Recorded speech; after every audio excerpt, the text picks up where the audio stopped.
Subjects include science, technology, engineering, art, and maths.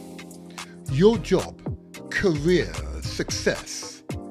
The Pan-Africanist way.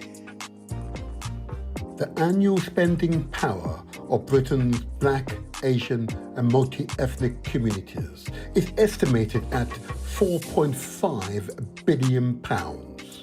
This figure represents the total disposable income of this demographic group within the United Kingdom.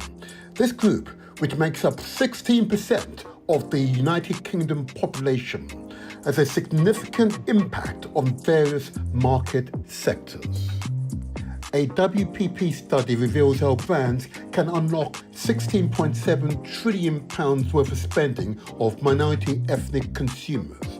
People from minority ethnic groups would account for almost a third of the UK adult population and have a projected cumulative disposable income of £16.7 trillion or £575 billion annually by 2061. Minority ethnic groups believe brands have a responsibility to shape culture, reflect modern society, and have a strong social purposes. Businesses who think about consumers over their lifetime will be able to unlock the short, medium and long-term growth opportunities this demographic offers the British economy. Unemployment rate between white and black Britons. Between the ages of 16 and 24, white Britons is 9%, black Britons it's 20%. 25 to 49. White Britons is 2%, black Britons is 5%, ages 50 to 64.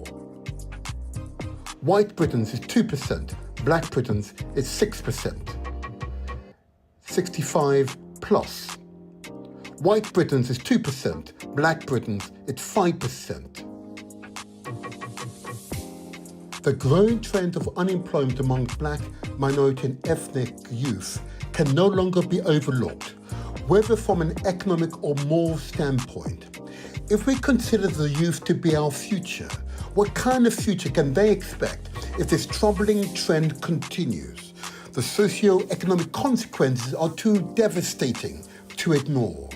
The issue of black, minority, ethnic unemployment is essentially a socio-economic time bomb, threatening the stability of our diverse multicultural society. Pan-Africanists believe that nearly all youth-related socio-economic challenges in the United Kingdom are tied to two fundamental principles: education and economics. By positively influencing the mindset of young people through empowering programs that enable them to support themselves and their families, we can foster a greater social harmony and cohesion in economically disadvantaged neighbourhoods. In London, young black men are up to 3 times more likely to be unemployed than their white friends, even with the same qualifications.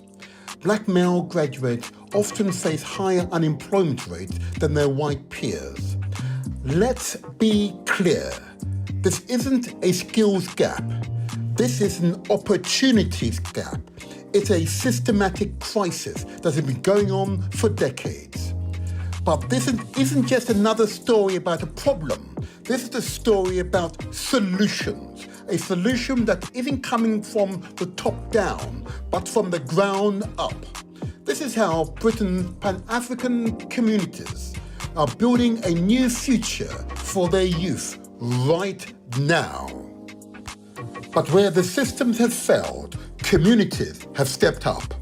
Across the United Kingdom, a powerful network of Pan-African heritage organisations are tackling this crisis head-on.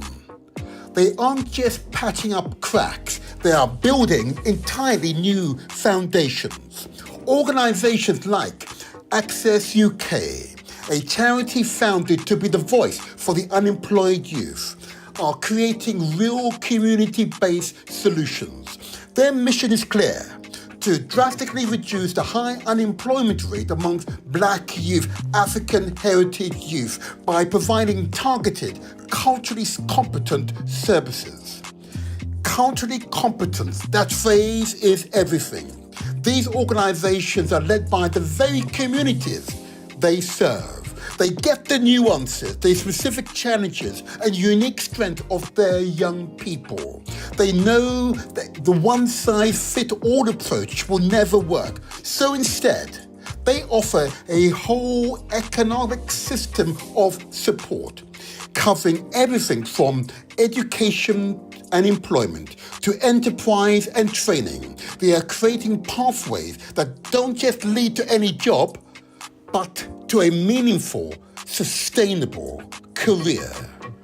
This isn't about charity in the old-fashioned sense. It's about empowerment. It's about giving young people the tools, the network, the platform to unlock their potential.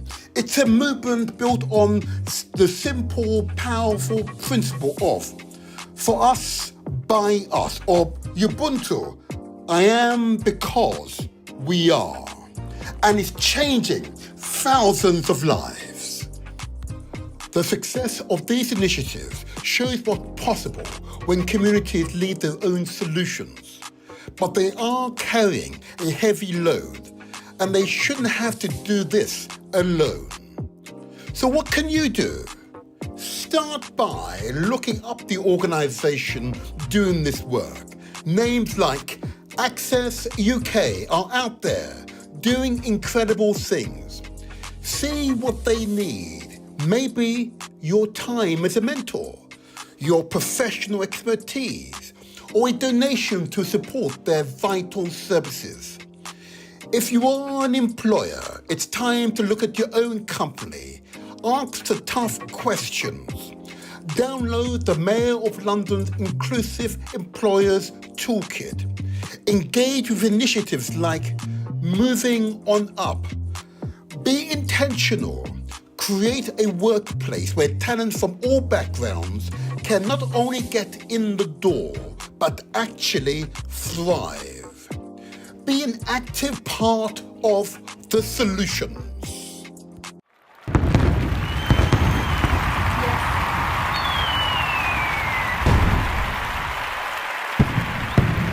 Yes.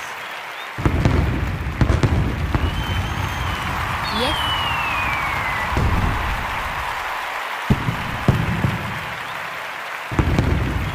Yes. Yes. In unity is strength. STEAM subjects include science, technology, engineering, art, and maths. Your job, career, success. The Pan-Africanist way.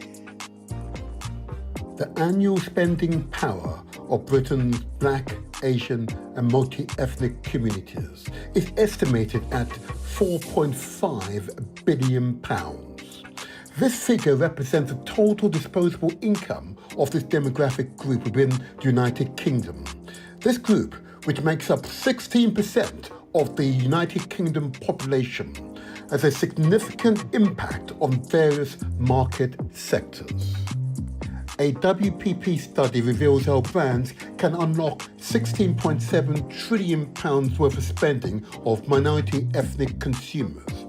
People from minority ethnic groups would account for almost a third of the UK adult population and have a projected cumulative disposable income of £16.7 trillion or £575 billion annually by 2061. Minority ethnic groups believe brands have a responsibility to shape culture, reflect modern society, and have a strong social purposes. Businesses who think about consumers over their lifetime will be able to unlock the short, medium and long-term growth opportunities this demographic offers the British economy. Unemployment rate between white and Black Britons. Between the ages of 16 and 24, white Britons is 9%, Black Britons it's 20%. 25 to 49. White Britons is 2%. Black Britons is 5%. Ages 50 to 64. White Britons is 2%. Black Britons is 6%. 65 plus. White Britons is 2%. Black Britons is 5%. The growing trend of unemployment among black, minority and ethnic youth can no longer be overlooked, whether from an economic or moral standpoint. If we consider the youth to be our future, what kind of future can they expect if this troubling trend continues? The socio-economic consequences are too devastating to ignore. The issue of black, minority, ethnic unemployment is essentially a socio-economic time bomb, threatening the stability of our diverse, multicultural society. Pan-Africanists believe that nearly all youth-related socio-economic challenges in the United Kingdom are tied to two fundamental principles: education and economics. By positively influencing the mindset of young people through empowering programs that enable them to support themselves and their families, we can foster a greater social harmony and cohesion in economically disadvantaged neighbourhoods. In London, young black men are up to 3 times more likely to be unemployed than their white friends, even with the same qualifications. Black male graduates often face higher unemployment rates than their white peers. Let's be clear, this isn't a skills gap. This is an opportunities gap. It's a systematic crisis that has been going on for decades. But this isn't just another story about a problem. This is a story about solutions. A solution that isn't coming from the top down, but from the ground up. This is how Britain's Pan-African communities are building a new future for their youth right now. But where the systems have failed, communities have stepped up. Across the United Kingdom, a powerful network of Pan-African heritage organisations are tackling this crisis head-on. They aren't just patching up cracks, they are building entirely new foundations. Organisations like Access UK, a charity founded to be the voice for the unemployed youth, are creating real community-based solutions. Their mission is clear: to drastically reduce the high unemployment rate amongst black youth, African heritage youth, by providing targeted, culturally competent services. Culturally competence, that phrase is everything. These organisations are led by the very communities they serve. They get the nuances, the specific challenges and unique strength of their young people. They know that the one-size-fits-all approach will never work. So instead, they offer a whole economic system of support, covering everything from education and employment to enterprise and training. They are creating pathways that don't just lead to any job, but to a meaningful, sustainable career. This isn't about charity in the old-fashioned sense. It's about empowerment. It's about giving young people the tools, the network, the platform to unlock their potential. It's a movement built on the simple, powerful principle of for us, by us, or Ubuntu, I am because we are. And it's changing thousands of lives. The success of these initiatives shows what's possible when communities lead their own solutions. But they are carrying a heavy load, and they shouldn't have to do this alone. So what can you do? Start by looking up the organisation doing this work. Names like Access UK are out there doing incredible things. See what they need. Maybe your time as a mentor. your professional expertise, or a donation to support their vital services. If you are an employer, it's time to look at your own company. Ask the tough questions. Download the Mayor of London's Inclusive Employers Toolkit. Engage with initiatives like Moving On Up. Be intentional. Create a workplace where talent from all backgrounds can not only get in the door, but actually thrive. Be an active part of the solutions.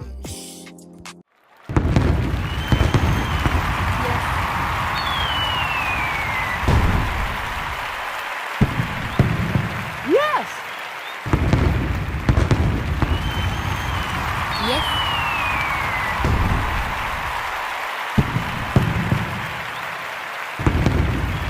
Yes. Yes. In unity is strength. Steam.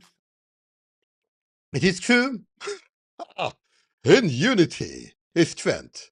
This is the motivator here. This is where we translate our words. I'm going to say it louder. Our words into action. And where success is ours for the taking. Yes, it is a mindset. Yes, you can do it. You are the change makers. Thank you for tuning into the Motivator Show. You know, this is where you're going to be inspired. You'll feel lighter, stronger, determined, forward thinking, resolute. Oh, yeah, inspired. Okay, I hope you enjoyed that intro vid. It gives you a taste for the interview that will come up in approximately 40 minutes and counting. It'll be yet another inspiring experience. Oh yeah, watch this space. You will really find it very, very helpful. Before I say anything else, I just want to just remind you of the last podcast. If you didn't believe that the future is tech, I know that after the last podcast, it's quite clear based upon the numbers of responses I received, your awareness levels has risen. The future is technology. Why is that? Because even this very platform is an exemplar of what we mean. The future is technology. 50 years ago, we would not have had the opportunity to speak directly in this format. The future is technology. It is essential, therefore, that our children, our nieces and nephews, okay, our cousins, those in that age group, that they study the technology. STEAM subjects, if you like. You recall my guest of last podcast. STEAM stands for, of course, science, technology, engineering, and maths. Yeah. These are the core subjects. It's essential that those in that working age group are aware and are studying interrelated subjects. Science, technology, engineering, and maths. Or indeed, science, technology, engineering, art, he says, and maths. There you are, STEM or STEAM. STEAM, I believe, is now the way forward. Okay. So it's essential, therefore, that we are aware and we are thinking about the future. The future is tech. What that means for the world of work and the competencies we need to ensure we possess so that we all remain relevant. You know, I know I've heard about the changes that are likely to occur. Mhm. It will have a profound impact on the world of work. Forgive me, it is having a profound impact on the world of work. Okay? We've got to be prepared for it. Cannot shy away or pretend it's not going to happen. It is happening right now. I want to thank my guest of the last podcast, um, uh, uh, Emily, inspiring woman of Busy Bees. Yeah, I want to thank Graham, and I want to thank Sheldon. Well done. They perfectly laid out the pathways and the support that we need to offer each other, and most certainly those who are at school, at tertiary college, at university, are currently in work, and the competencies, the skills that they should nurture, should develop, ensure they possess to remain relevant. Well done. Well done. And long may you all continue your great work. Well done. I'm really, really pleased with them. And thank you for the feedback. Thank you for the feedback. And I suppose at this point, I should say that I've had some quite interesting feedback, and it has been quite interesting to note, some of the feedbacks are really, is this true? Is this accurate? But if you want to feedback to us, okay, first of all, if you're on YouTube, of course, you can communicate with the studio, engage in the debate in our chat. Happy for you to do that if you are on YouTube. Or if you wish, you can send an email through to us, share your thoughts, and I'll put the email address on the screen. There you are. The Motivator Show 501 at gmail.com. Love to hear from you. Yeah, the Motivator Show 501 at gmail.com. Love to hear from you. Love to hear from you. Okay. Yeah, let's keep this debate going because it is essential. This is an absolute, a subject of absolute importance, one that we cannot shy away from. Future job, the future society will be shaped by technology, science, technology, engineering, art, and maths. Okay, well, I hope that resonates with you. And I know some feel uncomfortable. I get that, but we've got to be prepared. Prepare for it. Prepare for it. But certainly prepare our children, our nieces and nephews, those who we most care for, those in our neighborhood. Prepare for the future. Thank you for that, and I'm really pleased that the feedback I've received, that feedback has been most helpful, really very helpful. And I also just want to make note that you recall our episode in which we looked at the views of women, or the sister code, or sisterhood, as some of my guests were describing it. I continue to speak to women to understand their views across a whole range of issues, their emotions, to understand their ups and downs, what it is that we need to get right to ensure that men and women work in unity, because in unity is strength. And I've spoken to thousands now of women, okay, and I've shared a few podcasts ago. And I know, judging by the responses I've had, that you found that particular episode to be insightful. Some of you disagreed with what was said, but I can only attest to you that it's a reasonable sample size, and what was described are what was generally true for the majority of women that I spoke to. Okay, there's much more where that came from, much more, and you'll find it truly insightful. Okay, truly insightful. But I want to thank all the women who participated, and if you wish to participate in the continuing search to understand the views of women, please again use the email address I've just mentioned.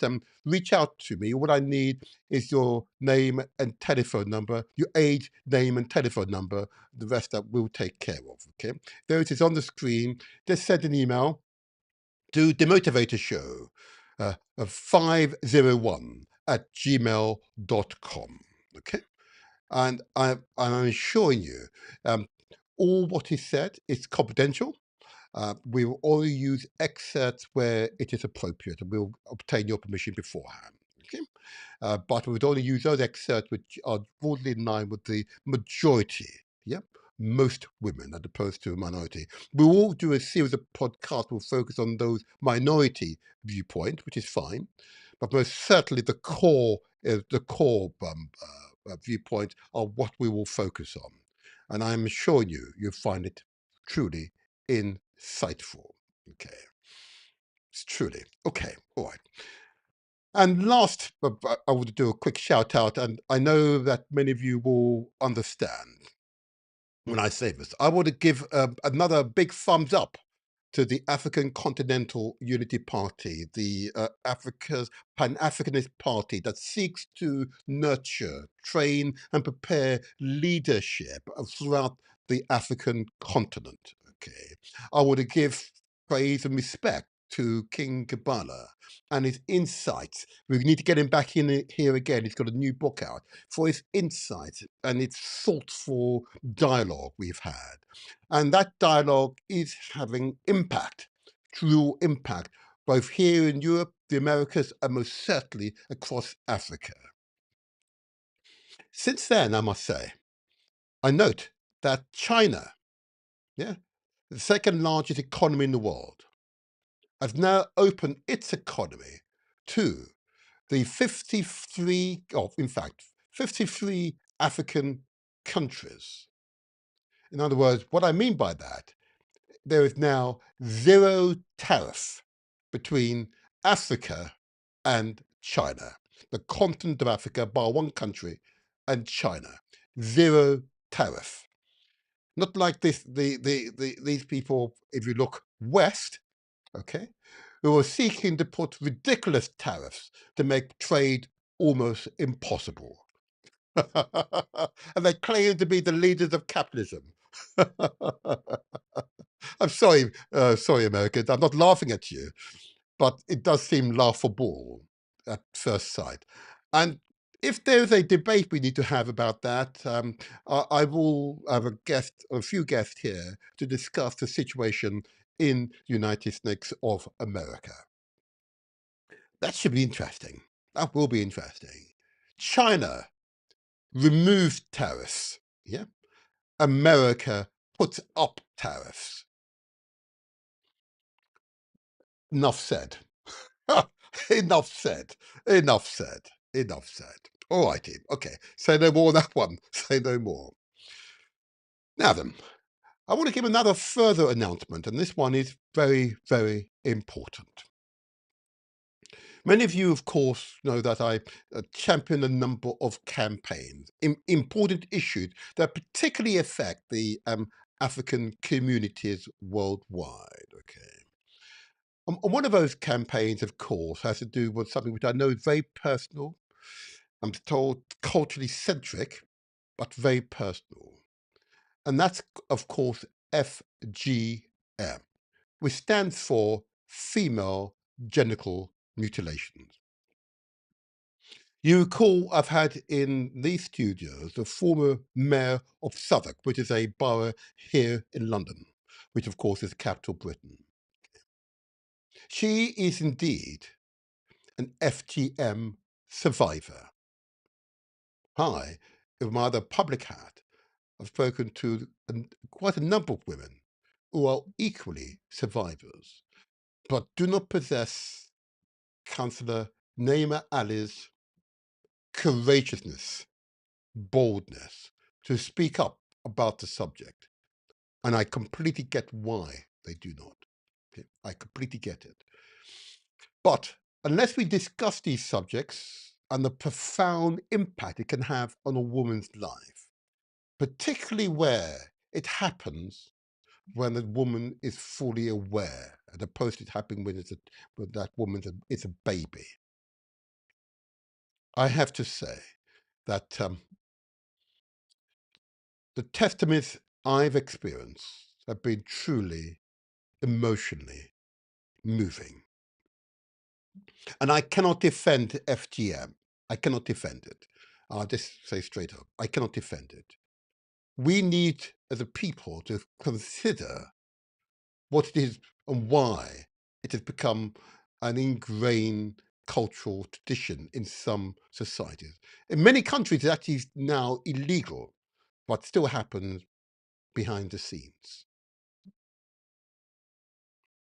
Help us to eradicate FGM. Help us to educate so we know better collectively, we know better. An organization led by Councillor Naima Ali is called Unshackled Duma. I'll put the details on the screen for you. As I said, that Naima Ali, the former mayor of Southwark, is the founder of Unshackled Duma, and I'll read out this. Unshackled Duma is a Southwark-based or London-based organisation that empowers women and girls, particularly from Black, Asian and minority ethnic communities and Muslim communities here in Britain. The organisation focuses on promoting self-empowerment, autonomy or advocacy, with a strong emphasis on combating female genital mutilation, FGM. It raises awareness about FGM's harmful effects, supports survivors, and works toward eradicating the practice. To reach out to her, here is the email address. It's unshackleduma, followed by number 2, unshackleduma, UNSHACKLEDUMAR,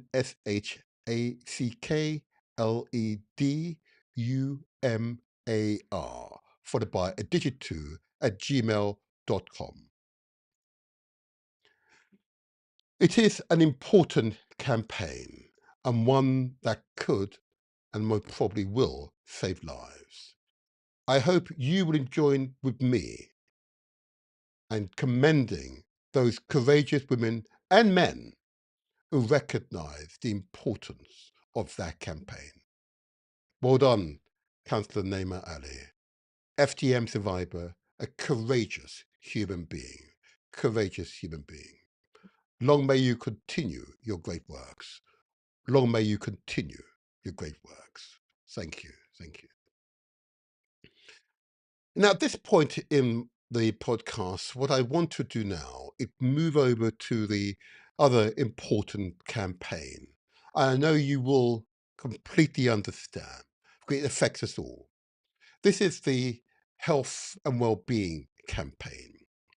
Because each of us in all of our families, members of our families, maybe ourselves, or suffering from lifestyle illnesses that are avoidable if we make some changes to our lifestyle. Okay. And changing lifestyles can be challenging. I get it.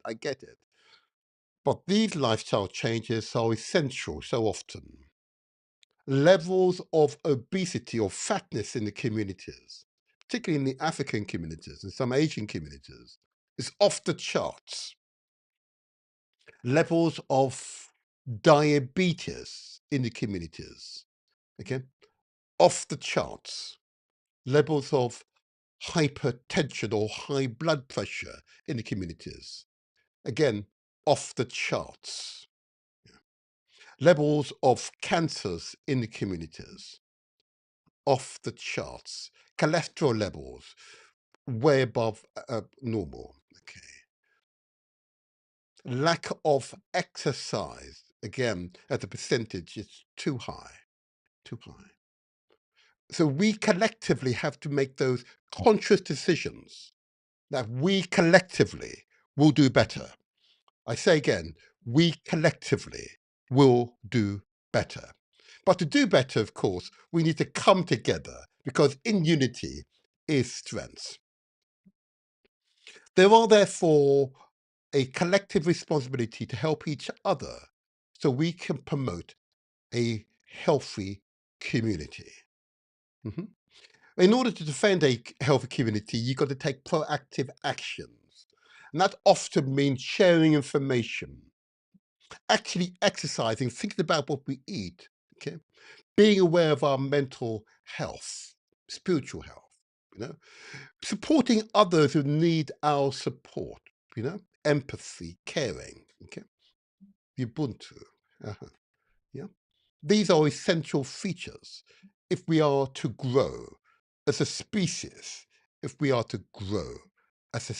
and thrive as a species. Note the word species. We are but one species, one race, the human race. Consequently, we are our brothers and sisters' keepers. We support each other. Don't let your brothers and sisters go without food and water, without shelter, without good education, access to good healthcare. Because these are the basics. These are the basics. We need to care for our brothers and sisters. Yeah, just care. Just care. And therefore, when they need our support, offer it. Don't ask, just offer it. And in doing so, we build a much better, stronger, more resilient world. And why these lifestyle messages, therefore, I know has resonated with many of you. And I'm complimented by your responses. Thank you for your responses. I know for some, it gets a little close to the bone. I get that, and I understand why. I completely understand why. These messages are not intended to embarrass, yeah, or to make you feel shamed in any way. These messages are intended to inspire, to help, to support. Yeah. And if we all inspire to support each other, I'm assuring you, we transform the world. So it's not me making these statements. I want you to listen to the words of the professor, okay? Someone who's devoted his life, I repeat, his life to caring for us all. He's devoted his life to public health. So it's not making these statements. I want you to listen to what the professor says. And if in doubt, please go to your own doctor, speak to your doctor. Let the doctor give you the advice that you seek. Because I, for one, choose a healthy lifestyle. In not doing so, I'll be letting myself down. Listen to the professor. The Motivator Show, the internet's most inspirational podcast. Every Saturday morning from 8 to 10 a.m. I choose a healthy lifestyle. I will relax and when possible attend a spa. I will eat healthy food and drink appropriate amount of water each day. I will exercise and maintain fitness.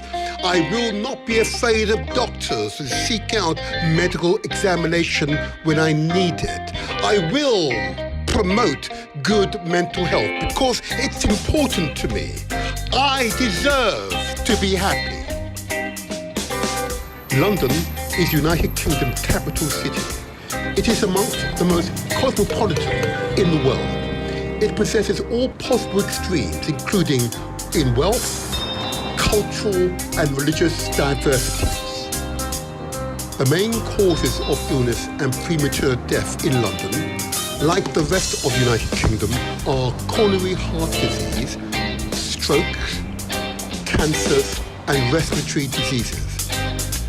Other key health challenges in London include tuberculosis, issues relating to sexual health, including HIV/AIDS, mental health, and drug and alcohol misuse. It is likely that these issues and diabetes and obesity will continue to be priorities over the next 10 years. As London's diverse population increases, there's also likely to be an increase in diseases, which are more prevalent in some Black and ethnic minority communities, such as high blood pressure and renal diseases. I choose a healthy lifestyle. I will relax and when possible attend a spa. I will eat healthy food and drink appropriate amount of water each day. I will exercise and maintain fitness. I will not be afraid of doctors and seek out medical examination when I need it. I will promote good mental health because it's important to me. I deserve to be happy. London currently has high levels of health inequalities with unacceptable variations in infant mortality and life expectancy across the capital.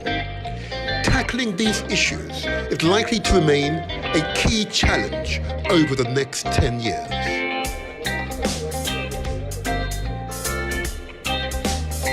London is United Kingdom's capital city. It is amongst the most cosmopolitan in the world. It possesses all possible extremes, including in wealth, cultural and religious diversities.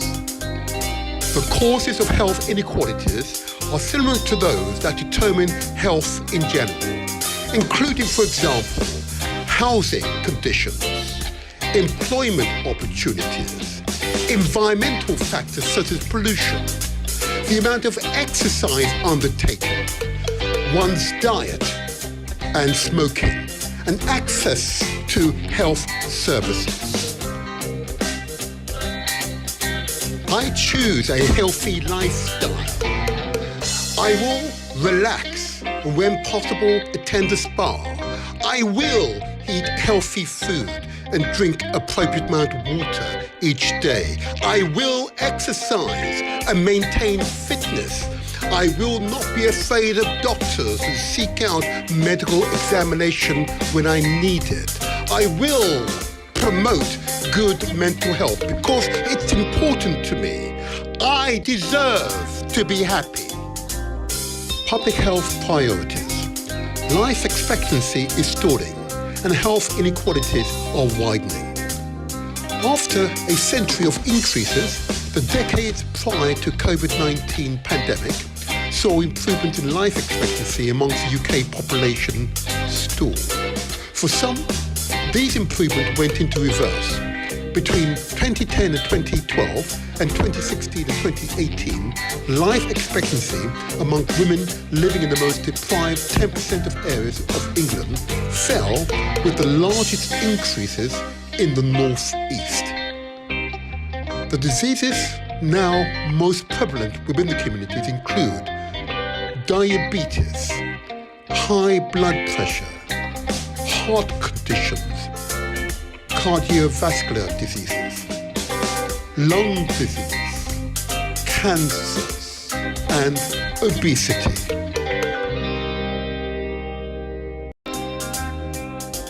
London is United Kingdom's capital city. It is amongst the most cosmopolitan in the world. It possesses all possible extremes, including in wealth, cultural and religious diversities. Professor Kevin Fenton, CBE. Kevin Fenton is the president of the Faculty of Public Health. He's also a senior public health expert and infectious disease epidemiologist who has worked in a variety of public health executive leadership roles across government and academia in the United Kingdom and internationally. His specialist interests are in tackling health inequalities, infectious disease prevention and control, climate justice, and urban health. Professor Fenton is the Regional Director for London in the Office for Health Improvement and Disparities within the Department of Health and Social Care. Within this role, he's also the Statutory Public Health Advisor to the Mayor of London and the Greater London Authority and the Regional Director of Public Health for NHS London. He is also the Government Chief Advisor on HIV and Chair of the HIV Action Plan Implementation Steering Group for England. Professor Kevin Fenton says, I'm a public health director. Here are 5 things you can do to improve your health. 1. Mindful and balanced eating. Nourish wisely. Eat whole, balanced meals with awareness to support energy and well-being.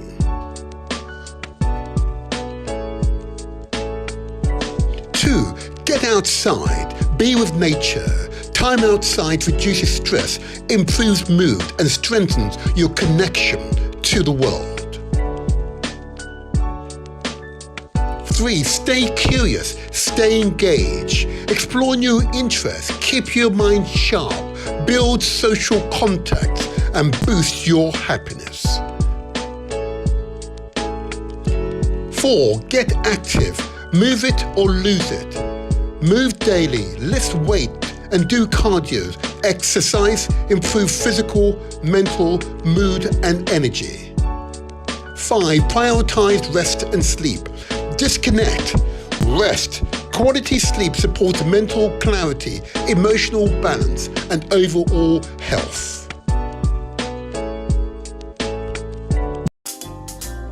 I choose a healthy lifestyle. I will relax and when possible attend a spa. I will eat healthy food and drink appropriate amount of water each day. I will exercise and maintain fitness. I will not be afraid of doctors and seek out medical examination when I need it. I will promote good mental health because it's important to me. I deserve to be happy. You deserve to be happy. I say again, you deserve to be happy. And of course, like most things in life, you got to defend your happiness. You got to defend your happiness. You know what needs to be done. You got to defend your happiness. Be proactive in maintaining a healthy lifestyle. It is challenging, particularly here in the West, when we're subjected to so many foods which I consider to be questionable quality, to say the least. Okay? But we know for certain exercise is important. We know for certain drinking the appropriate amount of water is right. We know for certain eating a balanced diet is essential to maintaining a healthy lifestyle. And you simply got to choose a healthy lifestyle. And what I'm heartened by is the numbers of you who have responded positively to these messages. I'm really heartened by it. Up and down the country, here in Britain, I'm aware of local people who've come together in common aim and common purpose to exercise together, pool their resources, hire the halls so they can exercise together. The old saying is very true. If you want to go fast, you can do it by yourself and quickly get fit. But if you want to go far for it to be sustained, we do it together. And there are groups here in London who I can point to. One I absolutely will point to, and a good example of ordinary people come together in common aim and common purpose and understanding. Together, we can make the difference. Working together, we will make the difference. And in doing so, do you know what we do? We enhance our lives. Watch these group of wonderful people exercising together. We've come together in common aim and common purpose. Watch this video. Cheese. Famous. Hello, hello, hello, hello, hello, hello, hello.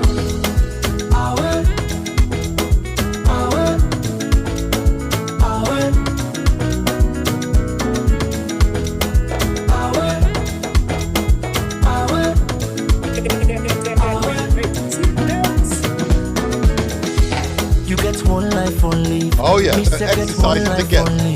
Pool their resources. And enjoy yeah, some are big, some are small. Yeah? Some are wide, some are thin. But they know they're working together. Common aim and common purpose. Your health is your highest wealth. Oh yeah. Hold on, Israel. Keep it up. So why for the greedy you say for? There you are, there you are. Oh, I see the children are there with us. The children are there, they're exercising together with us. Yes, start them young. They take the habit into their adulthood. It can only make them strong, better, live longer, healthier lives. Yes, take your children to exercise. Absolutely. Look at this. Oh yeah. Oh, they're serious about this, yes, they're serious. But if you love them all now, you not for left want them more. Cause nobody know what's in tomorrow all.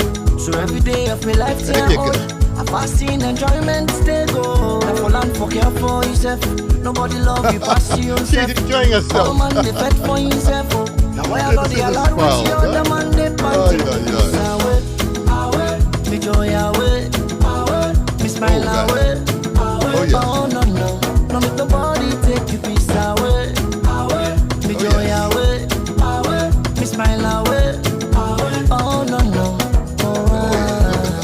every day, every day, every day. I see the Pull their hustle, they work resources, for the find pay. They like facilities, na boku on a small not the final heritage. Land for the upfront, loose body, one no exercising one together. ten. No to money, no to gentry. No money make That's how but a we man build and brother. strong As long as you communities. get waiting, you dey eat. Land for the loose body, one no one ten. This one way we all fend, we safe. Now See that your own nobody young. pace. You want to eat what you must, we go down, you belly, now you young. And the balance where you go die left, now all the money young. So why for the greedy you say for? The motor car where you left, Definitely enjoy themselves. Look at that. If you see These are easy exercises. You can do it. I hope you're not sitting down. I hope you're up exercise together. Come on now, get up. Get up. Come on, exercise together. The food where you feel for eat, oh yeah. That fine the power you like na for buy. Come on now.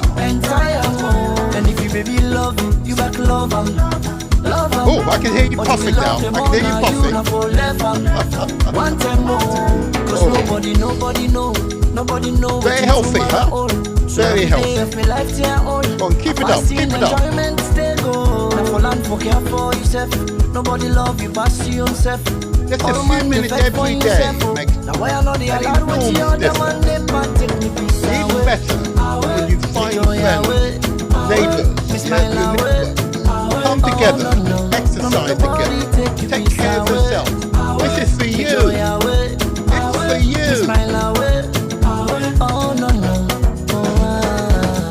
There you are.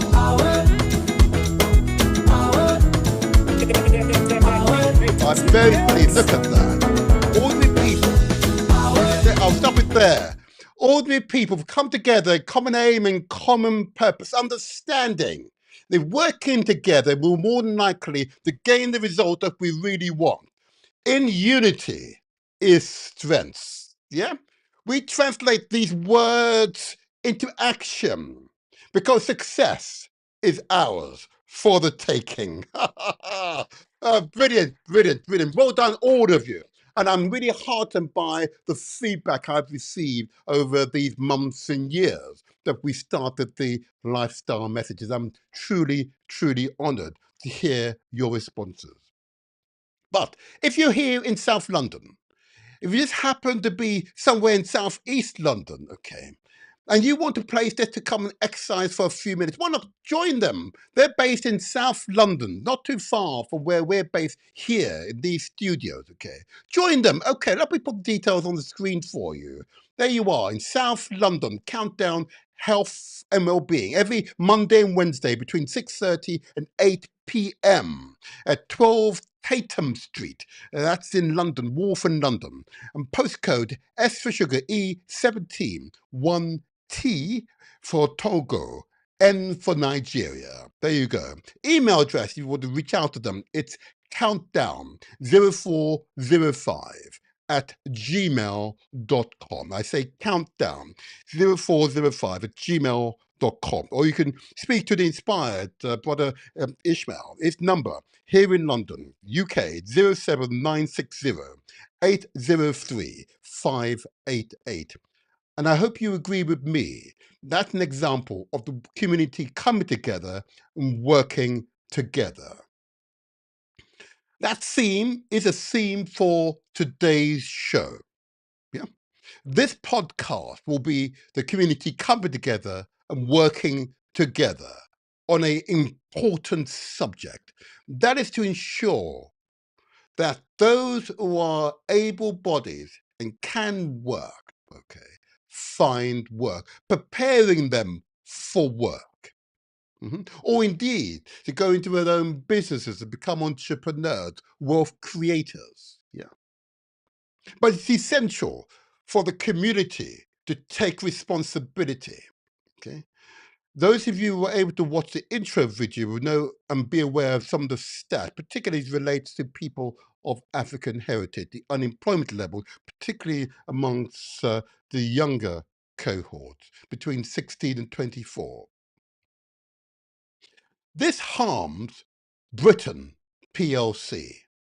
If you have groups of people who are capable but remain unemployed, or incapable but are in work but are underemployed, who are capable and not given the opportunity to shine, to show their talent and the contribution they can make to your company, your institution. And that harms Britain. In fact, it harms any country. It harms Britain in this case. And I've always wondered why those who profess to be British and support Britishness, as it were, would engage in activities that undermine Britain's economic vitality. Whether it be a teacher at a school under-educating their children, management board of that school to allow it to happen, okay? Or indeed, underperformance at tertiary colleges, technical colleges or universities, yeah? Directing people into subjects which have little commercial long-term benefit to societies. Or indeed, resisting people just because they look different, yeah? Or a different religion, or they're tall or they're short, for employment opportunities without appreciating the content of their characters, he says, and indeed their actual attributes. Undermines Britain PLC, and as a consequence, Britain underperformed. Because Britain isn't truly a diverse community. Yes, it is still majority white, absolutely, not a problem. But working class white people are truly underperforming today as well. English, Scotch, Welsh, and Northern Irish are underperforming. That is harming Britain. Whether you be of African heritage, Asian heritage, and you're underperforming, it's harming Britain. It should be of top national concern, particularly amongst the African communities, the unemployment levels amongst those young people. But nevertheless, this is not a show about the problems. This will be a show about solutions, us taking control of the situation and demonstrating what is possible when that community, African heritage communities, the Pan-African communities, are focused on the subject. The genius amongst that community is well known. There is no problem that we cannot overcome. And today's podcast will illustrate a response to this clear and present danger for Britain. So if the well-to-do amongst the English, Scotch, Welsh, and Northern Irish populations are not able to respond appropriately, the African population, African heritage population, will respond appropriately. And today is an example of that response. Oh yeah, watch this space. This is going to be truly an inspirational podcast. Okay, so I believe African Time says that we prepare for us, for my guest, okay? We're preparing the way. We will demonstrate, particularly to the 16 and 24 cohorts, particularly young men who have been underemployed, undereducated, underemployed. We will demonstrate that we can turn that ship around, even though the rather strange people who control employment in Britain would have them stand by the wayside. Harming Britain! It's ludicrous, ludicrous, ludicrous. Harming Britain's national interests. It can be no higher interest than Britain's economic interests. All communities deserve the very best education. All communities deserve the very best skills opportunities. All communities should be given the opportunity to shine because collectively Britain benefit. This is true for all nations across the world. I'm always astonished when I hear some people in Britain talk about people who just happen not to look like them in terms of their melanin levels. Yeah. it is remarkable how anti-British such people sound. Yeah. There are a few names I could call, but I will not call them on this occasion. We will have a more political program at a later date. I have got no problem in discussing politics in detail. But this program, this show, this podcast, we're going to focus on the African community's response to what is a clear and present danger, the underemployment of a whole cohort within the communities, and to demonstrate our response, our resilience, our inspired thought processes, our ability to not only bear, but to grow, thrive, and excel. Watch this space. So I'm going to bring my guest into the studio. I believe he's here now.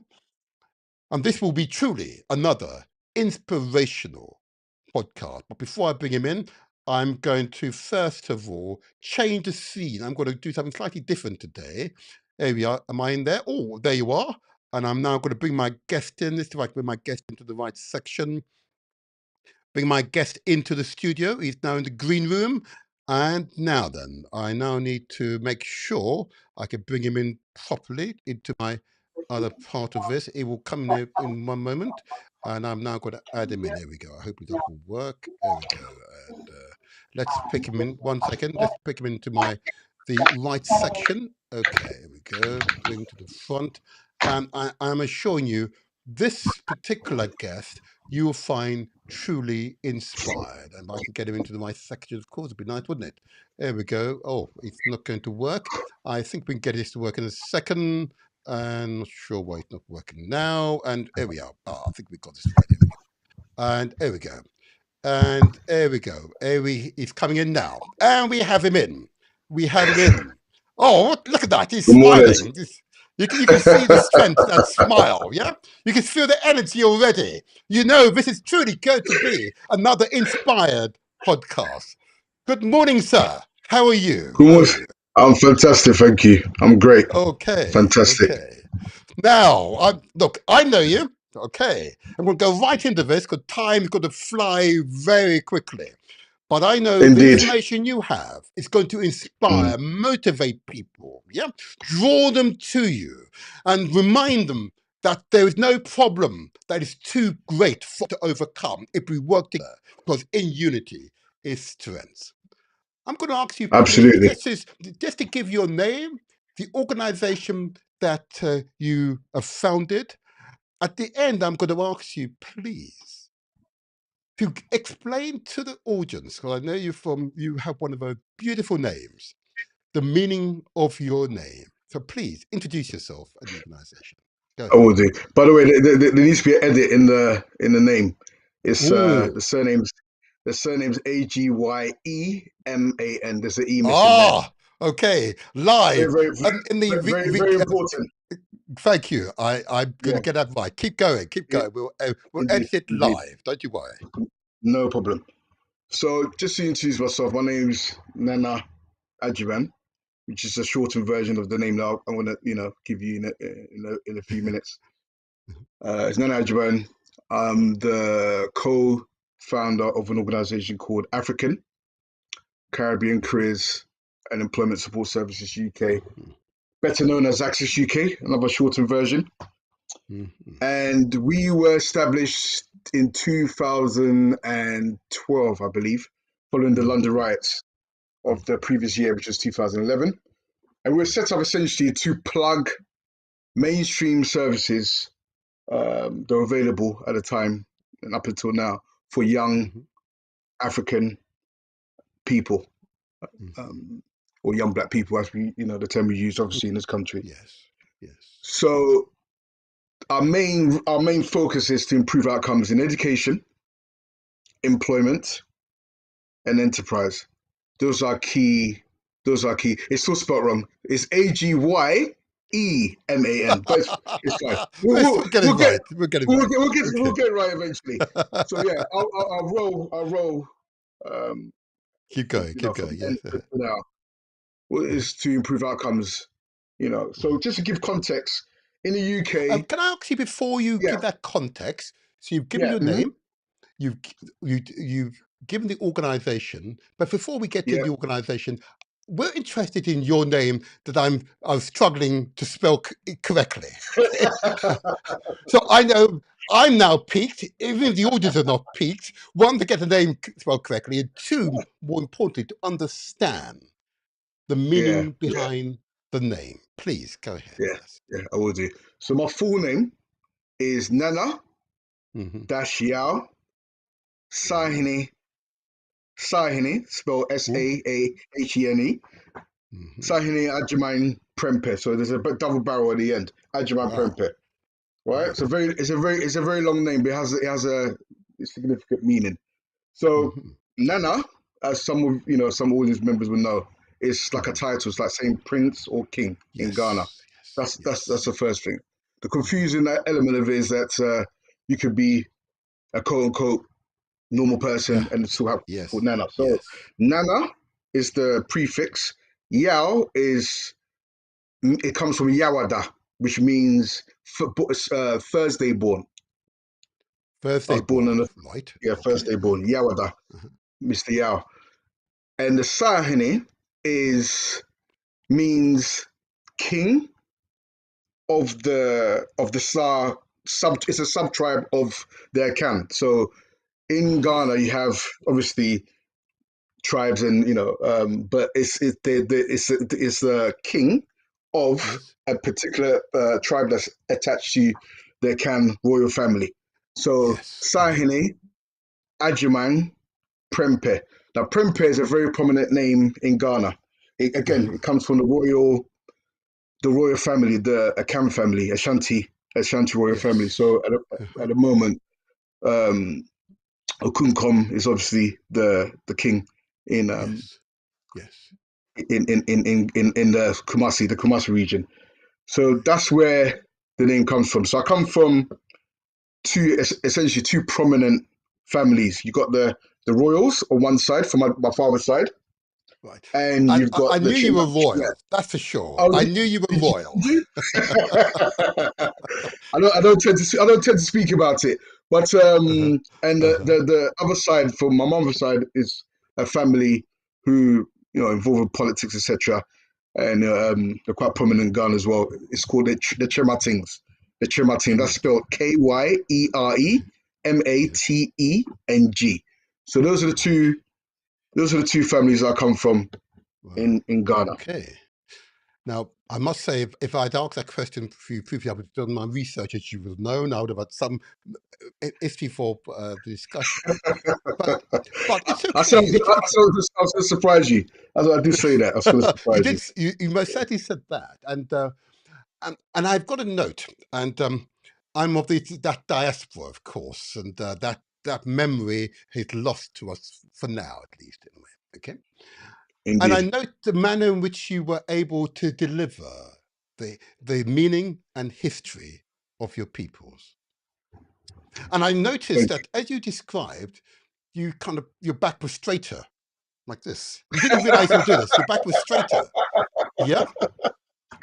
And that confidence, yep, that confidence is an indication of how deep the roots are.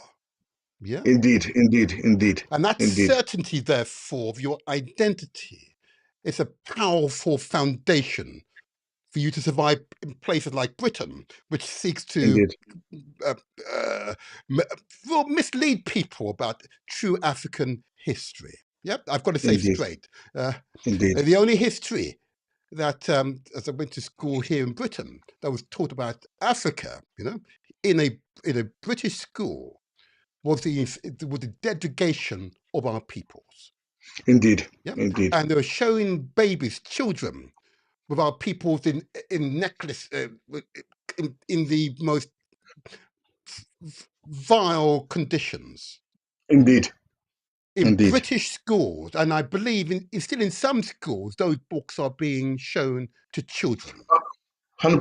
100%. That's why a lot of our young people reject their history because they're only Absolutely, showing the history through that lens. Yeah. 100%. absolutely. And that's why we don't get angry with them. We understand the propaganda that they've been exposed to. And of course, the harm it not only does to our children, but also for those traditional English, Scotch, Welsh, and Irish children who are exposed to a lie. Yeah? Who are exposed to a lie. Yeah. The earliest known civilizations are, of course, African civilizations. Absolutely. Yeah? The origins of literature is out of Africa. The origins of astronomy, yeah, is out of Africa. Mathematics, out of Africa. The first doctors of any repute, who they still call, is of course out of Africa, Himotep. Yeah, and it goes on and on and on. Yes, and that is part of the reason why we have the situation we have today, and why it's important to have you as an example of one organization who represents a community and is responding to supporting, particularly young people, to support them through education, training, and employment. Yep. Okay. And don't forget enterprise. Yeah, and enterprise. Oh, yes, you said that last time. And enterprise, I like that. And enterprise, entrepreneurship. Yes, absolutely. Absolutely. So my first question to you, and thank you for outlining the meaning of your name, and we detected the pride and the strength that gives you. I honor you. I honor you. Thank you. I honor you. Thank and you, sir. all the peoples of Ghana, we honor you. Praise be. Yeah. Praise be. Praise be. Thank you, sir. Thank you. My first question to you, of course, Nana, is what is Access UK's mission and vision? I know you started to describe it, but just give us summary of Access UK's mission and vision. Go ahead. The mission is essentially to address the 1 in 2 young Black people in the UK on average that are unemployed for our community. So people are not aware, like I said, this has been going on for decades, irrespective of, periods where there's so-called economic booms, busts, etc. This has remained constant for decades, going back decades to the 70s, 60s, etc. So our core mission is to provide career services that are culturally competent and able to provide bespoke solutions to address this issue that's been going on for a very, very long time. An issue which mainstream services have consistently failed to tackle. Yes. So that's our mission. Our mission is to improve outcomes in education, employment, enterprise for young Black people. In terms of our vision, we've delivered primarily in London since 2012, very, very successfully. So our vision is to spread that work across across London and across the UK in terms of accessibility. I think I sent you a video of a Nigerian young man, who was based in Scotland, I believe, if I can remember correctly, who we helped to place into work remotely. So we're not based in Scotland, we're based in London. But my advisors were able to engage him, support him into work, and he'd done a testimonial for us to explain, the whole concept of the OBE. Yes. Yeah. Brilliant. I might have time to play that later on, but I'm just conscious that there's much I needed to talk to you about, and I will get to that. The testimonials are, of course, the final accolade that your commitment, indeed, your mission and vision has come to pass. Okay. Indeed. But of course, in order to get there, you need a plan. Yeah. Okay. Absolutely. And I know that your website states that you have several operational goals. Now, just for the benefit of my audience who've not gone to your website and not familiar with yourself, can you explain your operational goals, which many of you will recognize are these? You have a plan with milestones. Yep. Okay. Indeed. Give us some idea of your current operational goals. Yeah. Very, very good question. So on the platform or website, there's I think 7 notable aims in terms of what we want to achieve. The reason why we had these aims there is essentially to explain why we're different from other career solution providers, because I think that's very important, because most people think that you just do a bunch of CVs, give young people interview techniques, you might provide them a suit for an interview, etc., and that's the be all and end all. It was to say, okay, what makes us as a Black-led operator different from the mainstream services that are there? So we have got very, very distinct points of difference. And like I said, I could go through the whole list, but that was essentially the point of, the distinction. So what I might do is I might read one in particular, Okay. which is the first one, improving BME access, working in partnership. So, if I may, just before you continue, for those who are overseas, we're using an acronym there, indeed. BME, which of course stands for Black Minority Ethnic Communities. I know we represent the global majority, but we're still here in Britain. That's still that British context. And I'll qualify that, because I think that's a very, very important point. Because we've had numerous debates as to what terminologies to use, especially when we started. Now, we live in an environment where, in the ideal world, our programs will be funded by us, delivered by us, but we don't. But that doesn't happen in the UK. The UK, in terms of supporting these initiatives, what I'm saying is it greatly needs to be improved. So when you look at that issue, you have to use terminology that's going to be familiar to whoever is going to be paying for the delivery of that service. And unfortunately, these are the terms that sometimes you have to use in order to familiarize it with the commissioners. So absolutely. So improving BME access, working in partnership. Okay. In partnership, yes. Working in partnership. What do you mean by the working in partnership there? So that was a recognition that we can't work in silos. Yeah, we can't work in silos. We need to work in partnership in terms of employers, the state, local government, other stakeholders, to make sure we're all working in tandem, because people tend to work in silos within that space. They're very kind of focused on what they do. They don't understand that, it's a team effort. It's a team effort. So, and also young people are not aware of the services that are available for them to access. Okay, so there's so for example, when we started, we made a deliberate attempt to go into the community, do a lot of outreaching, engage young people where they're at, whether they're at home, local youth centers, events, etc. Right? So we made a point of going out there and actually promoting the service that we want to deliver. Because I came from the private sector, which works differently, and moved into the third sector, which is the charitable sector.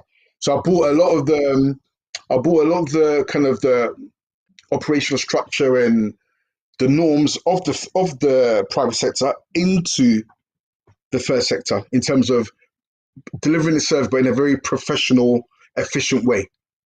Making sure that we were very, very focused on meeting our targets, improving those outcomes, not just giving lip service, which a lot of people do in the third sector. They give a lot of lip service, but it's not enough of the action. So it's a case of just merging the two perspectives and making sure that, yes, we are community focused, but we're also meeting our objectives of placing young people, Black people into work. In other words, to create a conducive environment for young men and women to develop into successful, independent, socially and economically equipped individuals for the future. Yep. Absolutely. I feel those words are powerful. Okay. I see one of the other goals is, if I may, changing perceptions and mindsets. Okay. Absolutely. Tell us about that one. Absolutely. So, that's an excellent point. I was on another call yesterday, I believe. Yeah, yesterday, with another prominent African-led community group called Reach Society. And during the call, there was a mention of young Black undergraduates that were doing okay, but they seemed to lack they seem to lack the oomph and the kind of the drive to achieve their objectives. Like low in confidence, etc., etc. So when we started Access, we understood that you are what you think. Everything starts with how you think about yourself as a black individual, in the historical context, etc., etc. So we infuse a lot of our services with Black history, work with Black therapists, psychologists, etc., as part of our careers program. So in kind of the mainstream service, you have what they call confidence and motivational workshops, which are very generic programs that are there to kind of provide the confidence for young people to achieve. We said, you know what, we're going to do the same thing, but from an African centered perspective. So we brought in all these people there to teach our young people and give them the tools to empower them to achieve academically. So that's how we treat our service provision.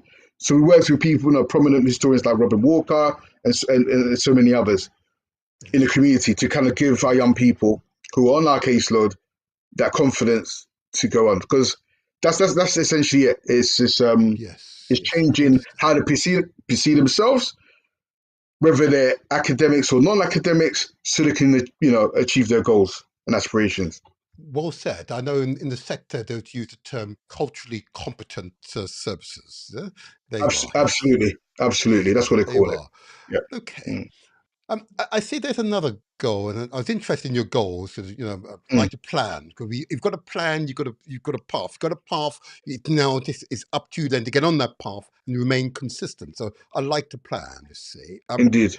Another one which I thought was quite challenging. But anyway, I'm interested to hear you respond to this particular goal you've set out, and that's promoting equality and diversity in the workplace. Okay, now, that's a major undertaking. How would you achieve that particular goal?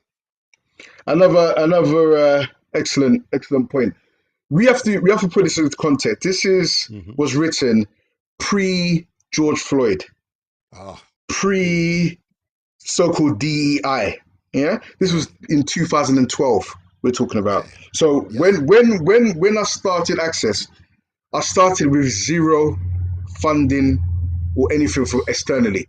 Everything was put in there for my own resources and my business partners' resources. That's to make it very clear. It was not the kind of the fashionable term at the time. So also that's one side. The other side is that we know that most employers in the UK are going to be people that don't look like us. So within that context of coming into that space, we wanted to essentially sell or promote the benefits of having a diverse workforce. What's in it for them? Because often when we engage these corporations and these employers, we come from a perspective of morality and it's the right thing to do, and you should your kind of racist practices are not they're not it harms something that Britain. yeah, indeed. Yes. But when I looked at the psychology of these employers, I realized that we have to use a different tact. The tact is to sell something that's mutually beneficial. So we point to that reports like the McKinsey report, which clearly said that there's a correlation between diverse workforce and profitability. So the more diverse your workforce is, the more likely you are to make money. And that's, for me, that's an easier sell than the other stuff, because that's very, very clear. If you're diverse, you make more money. So that's in terms of partnerships and etc., that's the perspective we came from. So we had a team that were actively engaging employers, government, local government, and we were bringing them in to say, look, we've got a pool of talent here. How can we match them with the vacancies that you have? And that's worked very, very successfully since, because there's a group, which I might add you to, which consistently, a community we created where you see these opportunities on a weekly and daily basis, all in one place. And there's other African-led organizations that are in this group who also share their opportunities as well. So we're sharing the knowledge, information, so our young people can benefit from all the opportunities that are out there. Brilliant. Collaboration is a must. Indeed. Is a must. Indeed. In Indeed. unity is strength. Okay. I see that another of your goals, of course, and I'll use your term now, enabling youth enterprises. Okay.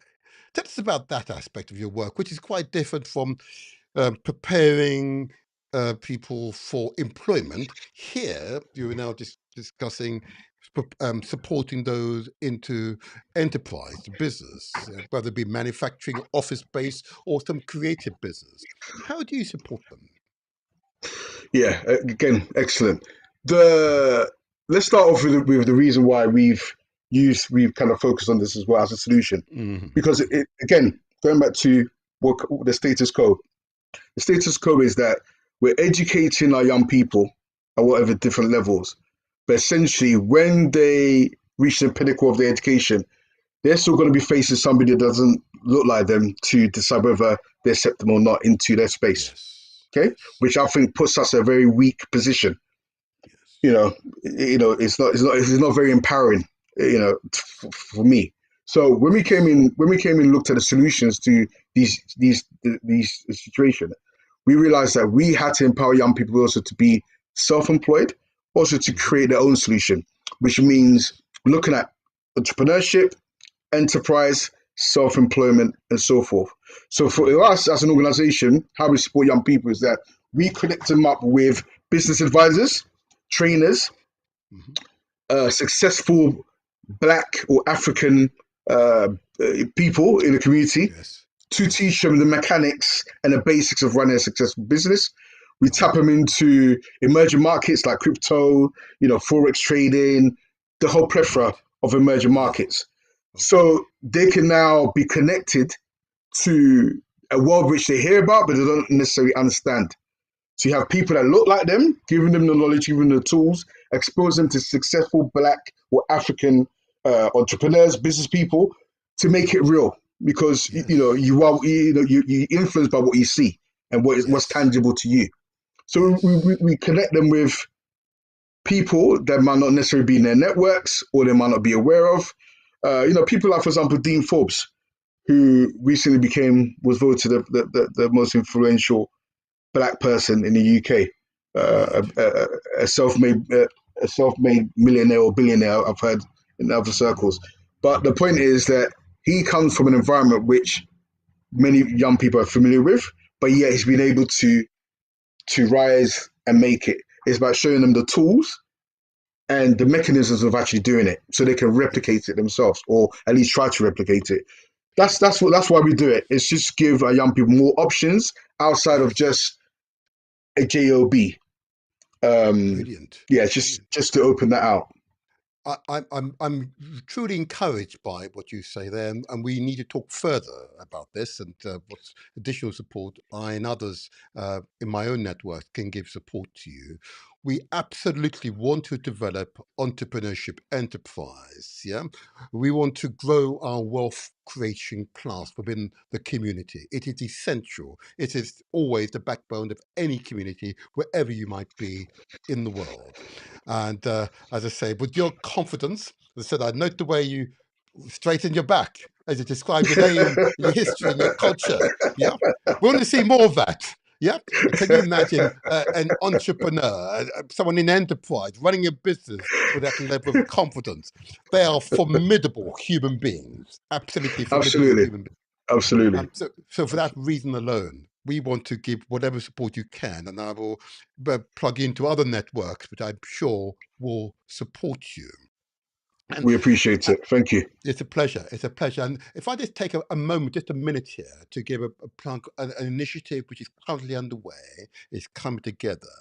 And that is that, of course, we've had on this podcast, on a number of occasions, representatives from Burkina Faso, whose inspired leader is a demonstration of good governance, visionary leadership, which has harnessed the potential of the people of their country. That country no longer has a national debt. Mhm. It now no longer exports raw materials. It will only export refined materials, which therefore has a higher value. You know, the gold is refined. Yeah, all the materials is refined, so they earn more for their natural resources. Okay, and that country, of course, is one that I intend to visit. Okay.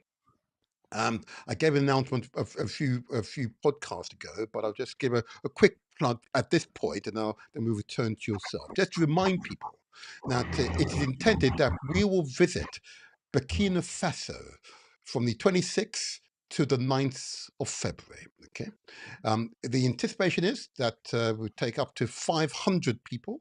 We have over 200 who've already committed. Okay, and if you wish to come along with us, more details will be revealed later on in terms of cost and so on. But what we're interested at this stage is expressions of interest. Okay, those who are interested to travel and can travel at that time. The email address to use to just express your interest is the future is Burkina Faso at outlook.com.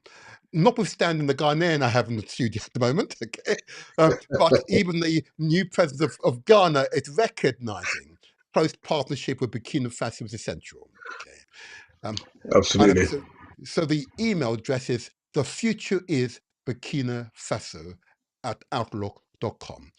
If all we need from you is just expression of interest, you're interested to visit, and you want more information, okay, that's all you need to know. Just need your name, the email address, the telephone number. That's all we need at this stage, and we will then prepare the schedules, and far more information will be revealed later on.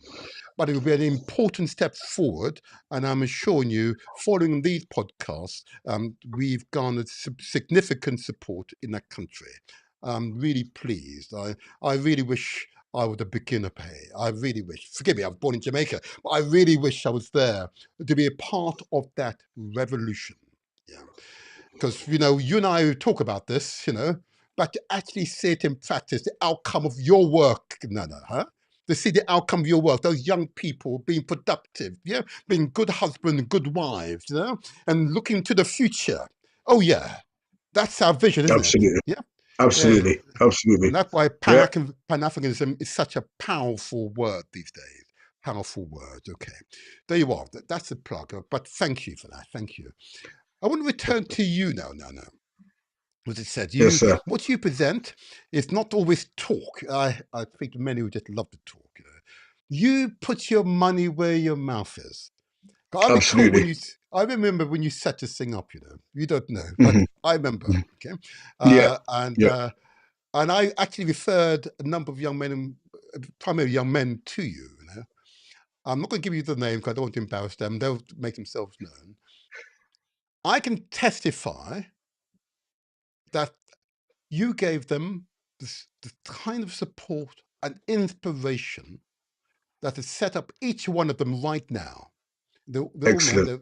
There are 7 of them. Okay, they're all married. They all have children, and critically, they have a career. Excellent. They will never forget you. They are forever in your debt. And yeah, I appreciate it. 100%. I say that with a conviction because at least 1 or 2 of them were challenging cases. Even they might admit. And I know you've seen a few. Every one Indeed. of them. When I asked a question, we men like to contain our emotions. Yeah. Often tears appears in their eyes when discussing you, Nana. Wow. And Wow. I might be able to bring 1 or 2 of them in the studio in a moment, but let's see if they can get here in the right time, Okay. Just for your surprise, Nana, okay? They haven't arrived yet, okay? Just for your surprise. This is your legacy. They are your legacy. Indeed. You turned their lives around because you believed in them, you worked with them, you supported them. And where they had doubts, you gave them the confidence, and your team, forgive me, your team gave them the confidence. Sorry, not just you, I know. Gave them the confidence, Excellent. That's why you're here today. But I have the evidence. I say to people, only invite guests who I've validated, ensured that I can, with confidence, support their work. Indeed. We absolutely can support your work. You are a great human being. If all human beings were able to give without the expectation to receive from others, just give out of love and care and empathy for others, we will have a transformed world. 100%. 100%. Thank you I for all you're appreciate it. doing there. Thank you. I have another Thank you. question for you. I have another question for you there. There's another question.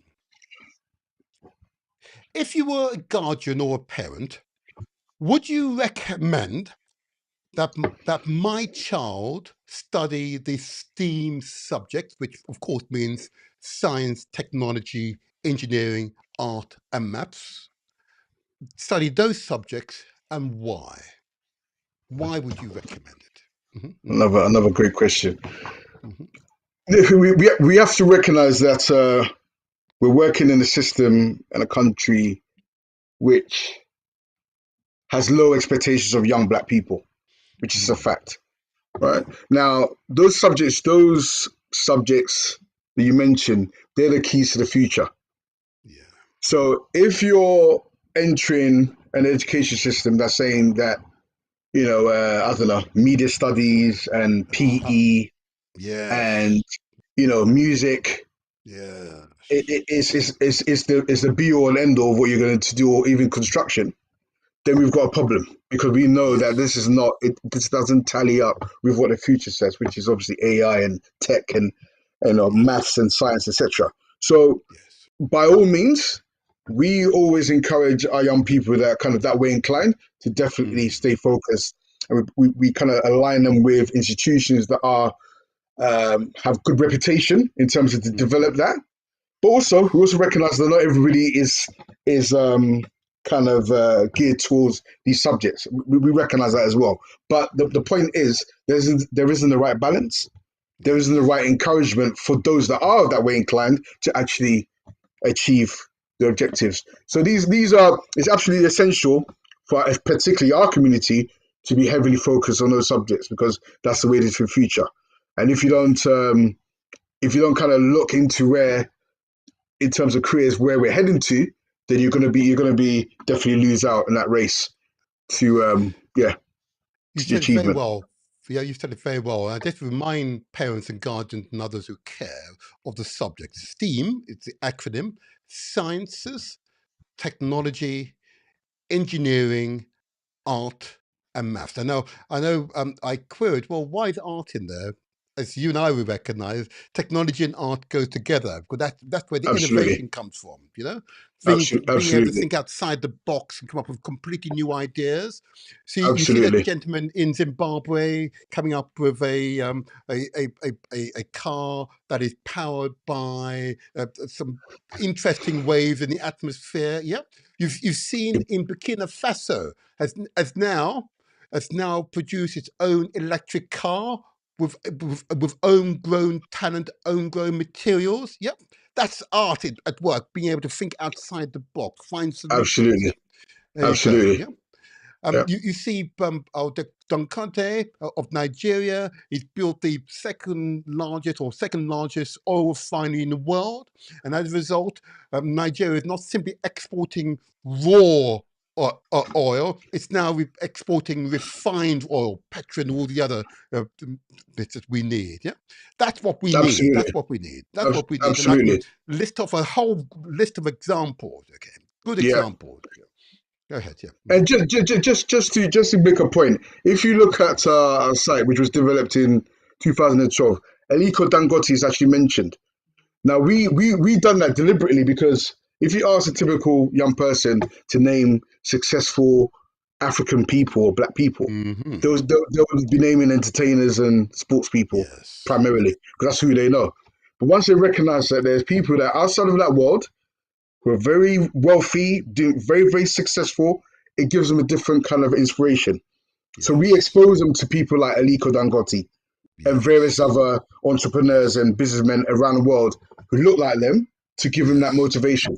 And the proof of it Yes. is on our website, which is, like I said, 2012. We had Yeah. Aliko Dangote Yes. on our page. Yeah, reference to I him. noticed. I noticed, and it Yeah. is excellent piece of work. I have to say, Mm, it is an mm, excellent piece of work. Tell me, mm. as you pursue your work, I know you're speaking to young people. What about their parents and guardians? Okay, because of course that was the question was that how they support. What would you say to them? Because obviously um, you've stated the obvious that these are the subjects, but how do you support them?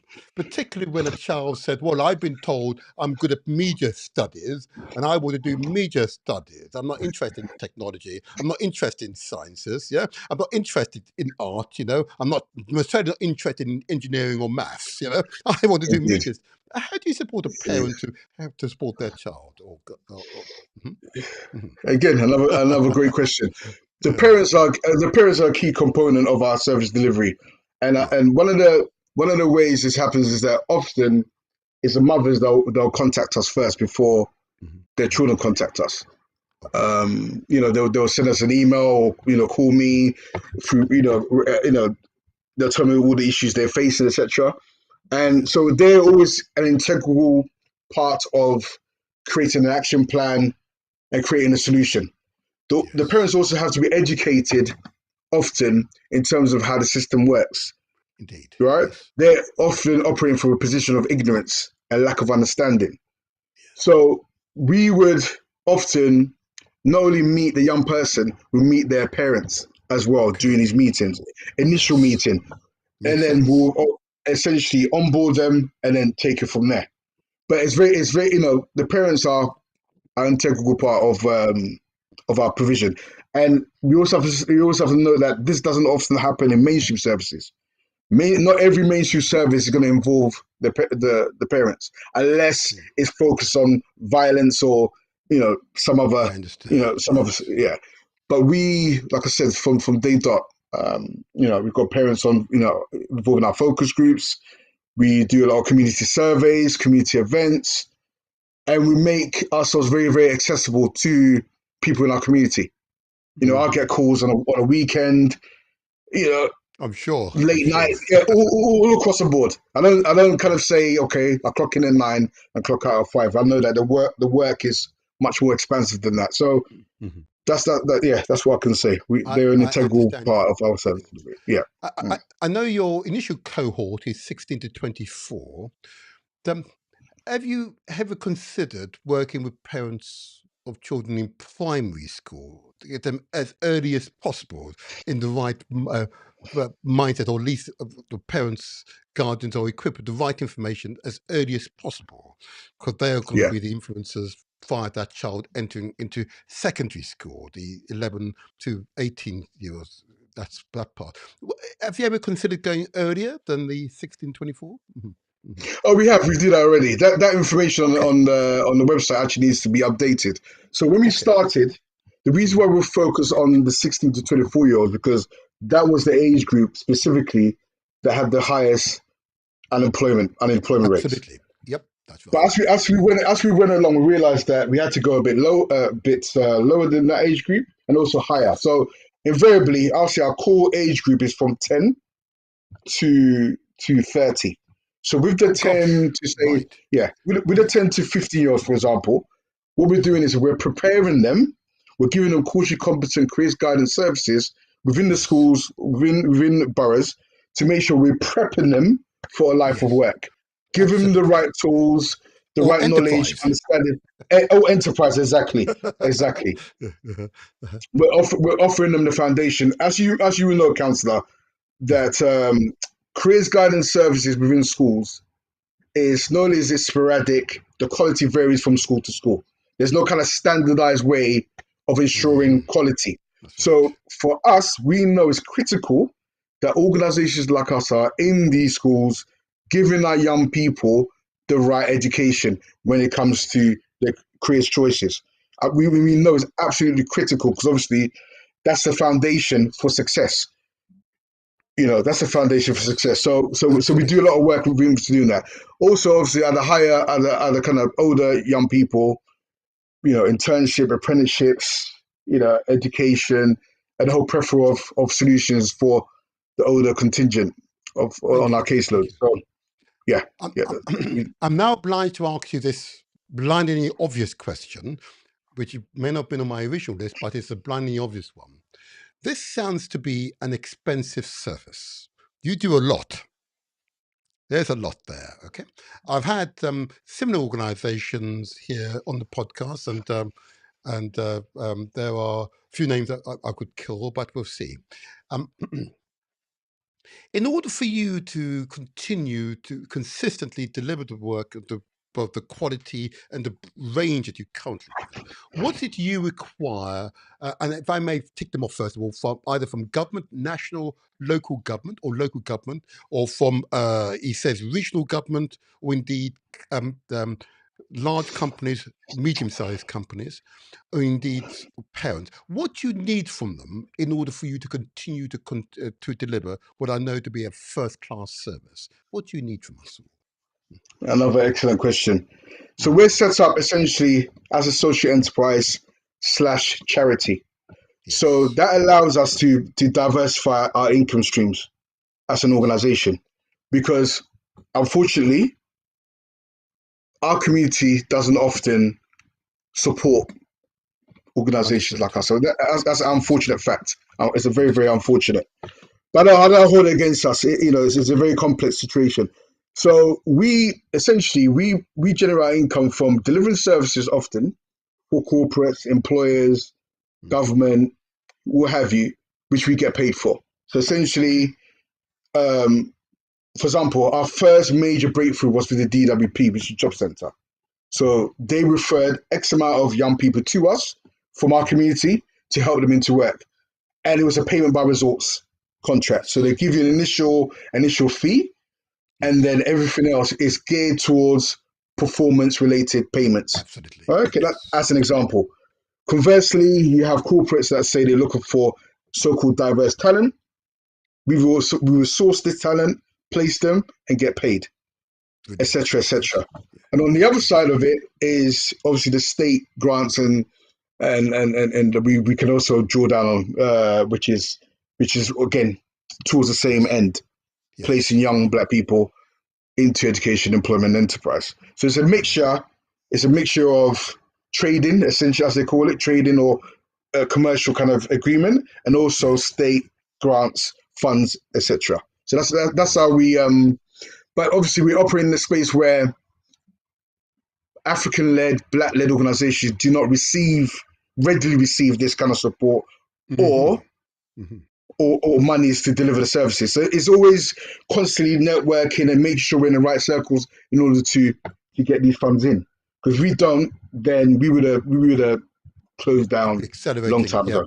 I don't. Yeah. And when we started, I had to make the sacrifice to put my own personal funds.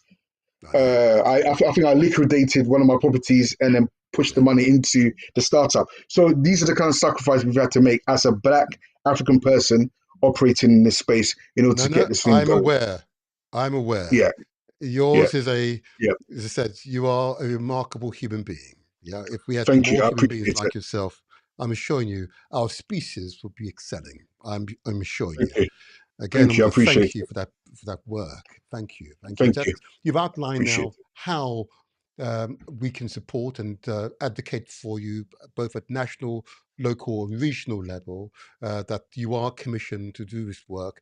You have the cultural competencies. You've got a track record, which is second to none. And that is what we want to give light to today. And it's verifiable. I'm sure all institutions will wish to verify what I've just said. That's fine. I'm good at scrutinizing people or organizations, and I wouldn't have them here if I hadn't been satisfied. But you do the same. Indeed. But I can recommend Access UK. Your name is Access UK, but I want to ask this other question of you, and you're going to laugh at this one. Should we consider, as African peoples here in Britain, overseas jobs opening in Africa and the Caribbean, and why? Should we be considering? These questions are excellent. They really are great. Again, if you look back into our documented videos and promotional stuff we've done, this was one of our focus as a solution. So we, from kind of the jump, we connected with Africa, with African companies, organizations, to set up a pipeline where we could refer and submit applications to work in Africa or the Caribbean. Because Brilliant. again, that's a solution that a lot of the young people do not consider. They don't consider it at all because of the propaganda, the anti-African propaganda that's out Absolutely, there. yes. That's And right. so a lot of our work was dispelling some of these myths, selling them the benefits of working in Africa, as opposed to staying in this country. Now, from the Indeed. African perspective, there is a lot of respect placed on foreign educated people coming into Africa. There's this perception that if you're educated, especially in Britain or America, that you have a higher quality of education. So there's a readiness there to kind of import this knowledge base into Africa. So that's there already. On the kind of the service user side, we know that Yes. on average, if you get a position in Africa, it comes with a lot of perks. You might get a home. All right. You might Okay. get support in terms of if you're a family and you need support with your children, i.e., in-house au pair or nanny, etc.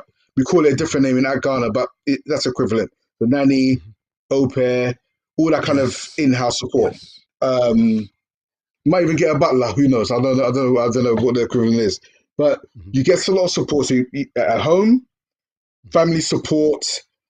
Salaries are very good as well, comparable in terms of So you got a son, you got people that look like Yes. you, Yes. you That's got all right. these Yes. ingredients that are there to Yes. draw you in, but just so people are not aware of it because they're assuming that Africa's struggling, Africa has nothing to offer. So their attraction is to stay in Europe, and that's unfortunately the kind of the myths and misconceptions that we need to debunk in order to make sure that that option is there, it remains there. So Absolutely. we got a few partners that we work with, and invariably over the years we've placed a few people here. Not in huge numbers. We have placed a sizable amount of people abroad Yes. in the Caribbean and in Africa as well. Brilliant, brilliant, and which is why this visit to Burkina Faso is so important, because the Yeah, opportunities there are abound. indeed. The security situation there has been completely resolved in the areas that we'll visit, and Yeah, therefore it's opening up to manufacturing, to commerce. It is really opening up to people who've got drive, determination. It is a real. It is in so many ways the land of golden opportunity, the land of the upright man. Absolutely, absolutely, absolutely. absolutely. And Yeah, I'm really pleased to hear that that mm, very much on your radar. Now, yeah. I've got to say, Nana, that your responses to my questions, I am assuring you, have inspired my audience. How can my audience contact you? Because I'm assuring you they want to reach out to you. Tell us, give us your contact details. In fact, I may have Indeed. some. I may put some on when I have on the screen for you to help you. There you go. Oh, Just okay. speak to that Oh, if I may. fantastic. Yeah, just Fantastic. speak. So yeah, you got the sort of the free phone number there to contact us.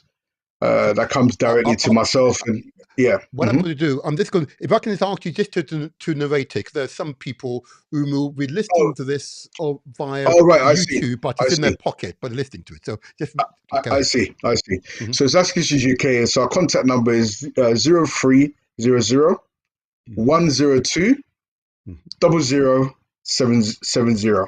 That's Hmm. 0300 102 0070. To contact us via email is info at Access UK, that's ACCESSUK.org. Info at accessuk.org.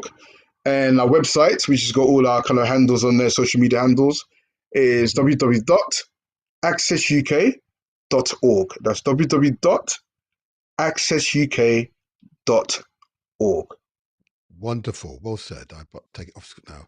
Well said. Thank you for that. And I hope that the feedback I'm anticipating you receive, and because you're engaged in important work.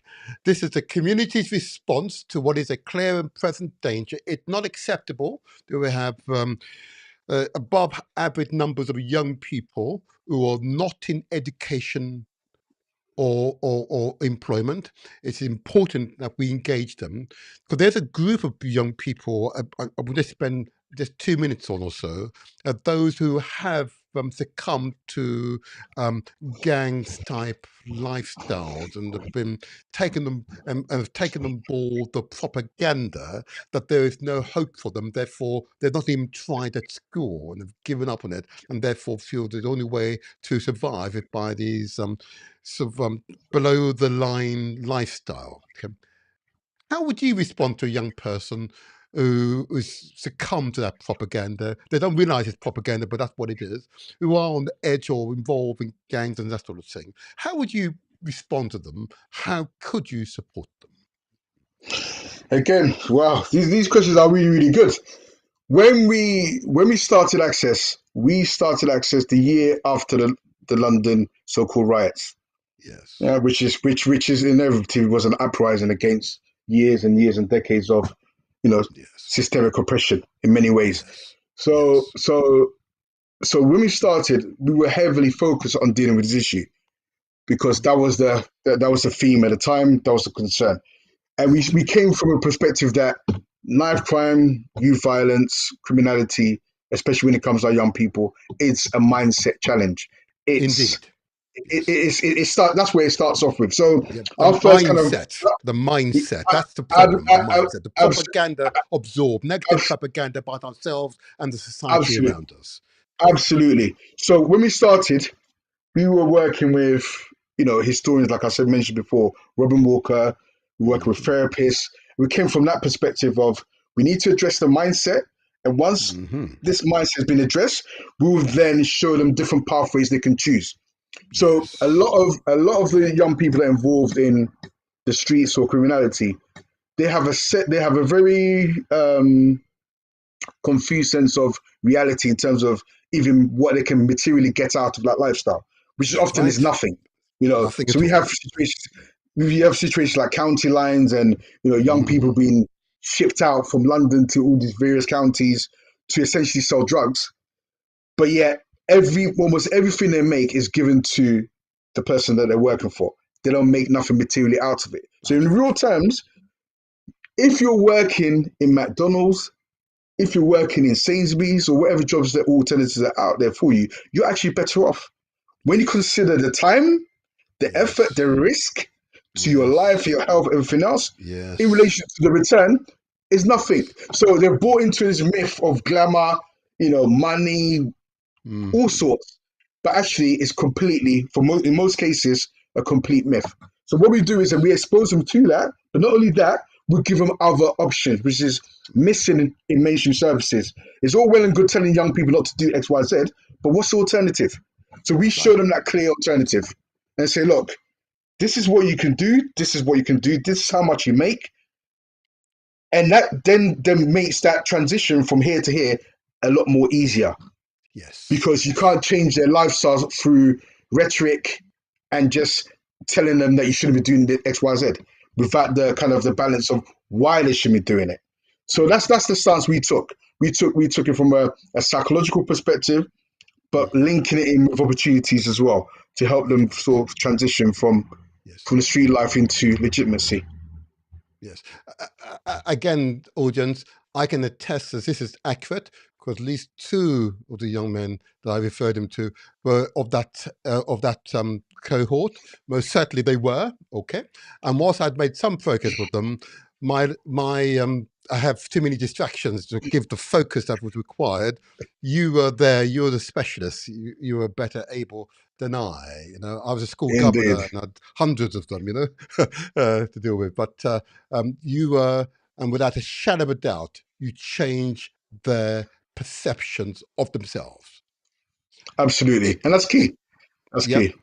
it is Mm. such a heartwarming experience when you see an African child discover the first human beings came out of Africa. It's Absolutely. powerful. Funny, what? You sure? Mm-hmm. The first person to write a letter was an African person. Yeah. The first person to add up maths is an African person. The first person to begin to look at the stars and assign names and characters to them was an African person. The first doctors were African. Yeah. Civilization came out of Africa and spread across the world. Absolutely. And that propaganda, particularly if you live in here in Britain or certain places in Europe and so on, is such an alien concept because of the imperial past here in Britain. Okay, but Britain is being weighed down by its imperial past. As a result, it's having difficulty. It's surviving outside of Europe, okay, in the rest of the world. It will continue to flounder until Britain, I assert, comes to terms with its past. But nevertheless, the propaganda that's still perpetrated in many schools, okay, and certainly not in the schools that I was chair of government, I might add, such books were banned and confiscated wherever we found them, just making clear. The changes in that person, young boys, young girls' perception of self, yielded the confidence that you exhibited naturally without thinking as you described your name and your people. Straight in the back. You spoke directly into the mic, into the camera, yeah? With such pride and strength and certainty. Indeed. Because the depth of your roots. And to see this happen with so many of these young people, and you've influenced them, your team has influenced them, again, we cannot repay you enough as a community. I appreciate it. I really do. We cannot repay you enough. Okay. But I will say to the people, you've heard Nana here, you've heard him speak. You now know how to contact him, and more details will become available in the chat section of this podcast. And there will be a reaction video set up. We'll invite the audience and others to react to what we've heard, okay? So there will be a reaction video that will come out in a few weeks' time, okay? I've found there was a series of reaction videos coming out. Invite audience of people in important positions, he says, to comment on what they've heard. And then give commitment, he says, to give support to that individual or organization. Because together we will make the difference. In unity is strength. Absolutely. What will be your closing word to the people, Nana? What will be your closing words? My closing words is to add to what you just said, that the support just doesn't just come in monetary terms. It can come through contacts. It can come through offering your support as a volunteer, as a qualified person who's got time to dedicate and give back to the community. So that's just to make it clear. Also, I'll recommend that people follow us in terms of the work we do on social media, Twitter, Instagram, Facebook, YouTube. We've got a dedicated YouTube page with lots of information on there, what we're doing. And crucially, this year, we're trying to scale our OBE program, which is Operation Black Employment. Black Employment. I like that. Sure, OBE, yeah, Operation OBE. Black Employment. Absolutely. So the whole point of this is to make our services that are readily accessible in London accessible to any young Black person in the UK, effectively. There you are. So we need your support and donations, spreading the word, all sorts, so that any young Black person, no matter where they are in the UK, can get access to a culturally competent, experienced advisor who can help them remotely or in person. Wonderfully said. And the details are there on the screens. On the website address, it's www.accessuk.org. The email address, it's info@accessuk.org. Telephone number, it's 0300 102 0070. Well said. Nana, thank you. Thank you for your time. Thank you. I really appreciate it. We want you to continue the outstanding works. And if I may say so, and I'm going to keep saying it to your face, if all human beings of your caliber, our species would be transformed. I want to thank you. I know the sacrifices you've made. I'm aware of some of the sacrifices you've made, and I was astonished. I'm not going to embarrass you right now, but I know you've made real sacrifices. Don't worry. I know you've made real sacrifices because you believe. So I'm going to say this to you. Now, here you are. Here we are. I'm going to give you a clap and say, yeah. Keep it up, keep it up, keep it up, keep it up, keep it up. Yeah, I want to see more of it from you. More of it from you. More of it, more of it, more of it. We want it more of it. You are a great human being. Thank you. Keep up those good works. Yeah? Keep up the good work. There you go. More of it. More of it. Thank you. Oh dear, look at his blushing now. Absolutely. Absolutely right. We want you. Thank you. We'll get you back again, hopefully, either late this year or early next year, just to give us an update on your progression.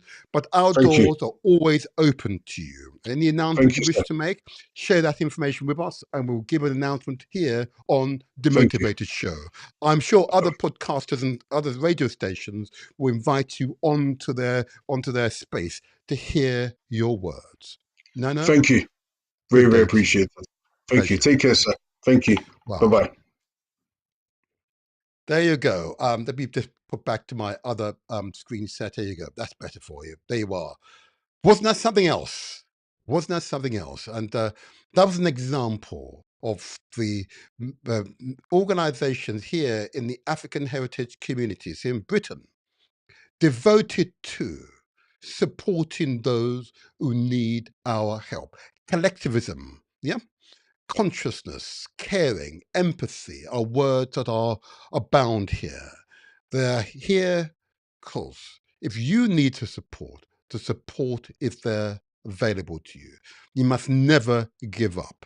There's always support. If you're feeling down, just reach out. Just reach out. Just reach out to us.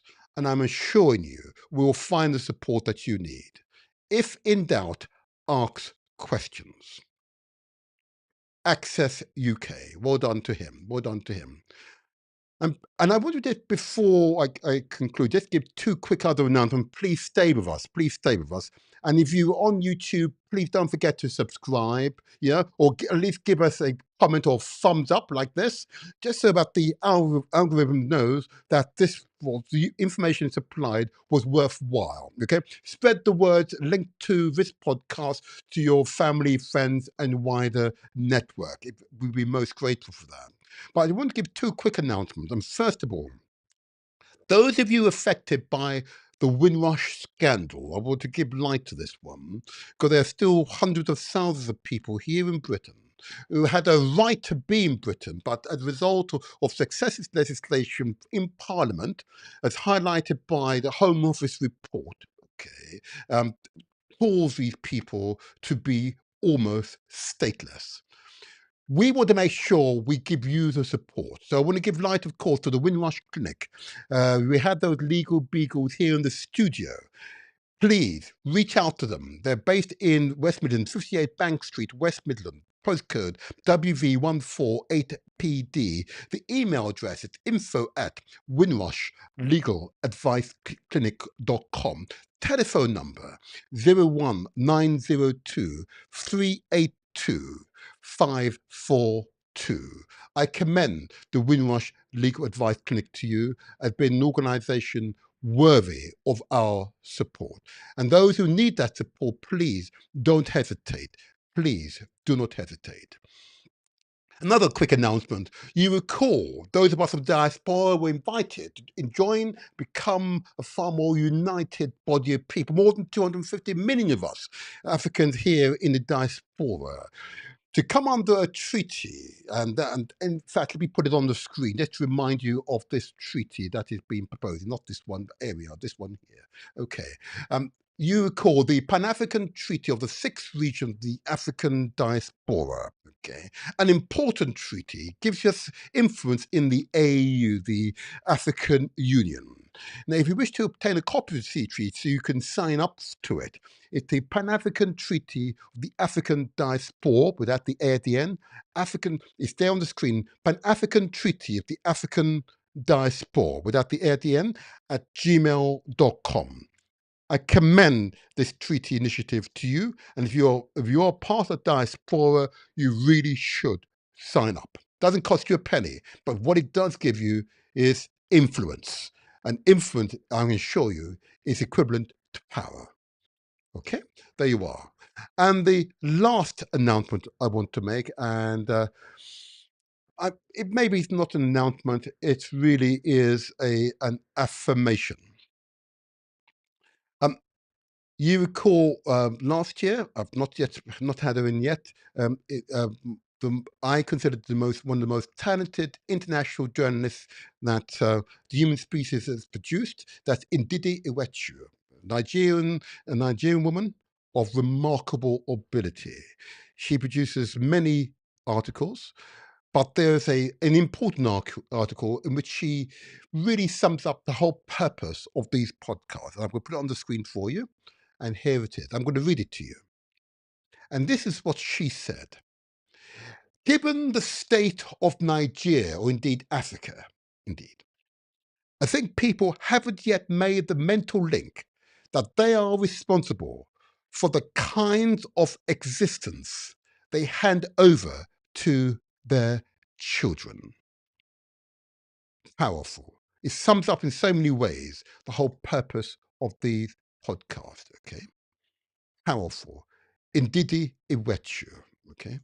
Hopefully if we get her back here is at some point this year in the studios. But she represents the African genus par excellence. And of course, members of IDIS, I hope to speak to them in the not too distant future. Thank you. So that's enough for us on this podcast. Please don't forget to leave a message, comment in the comment section.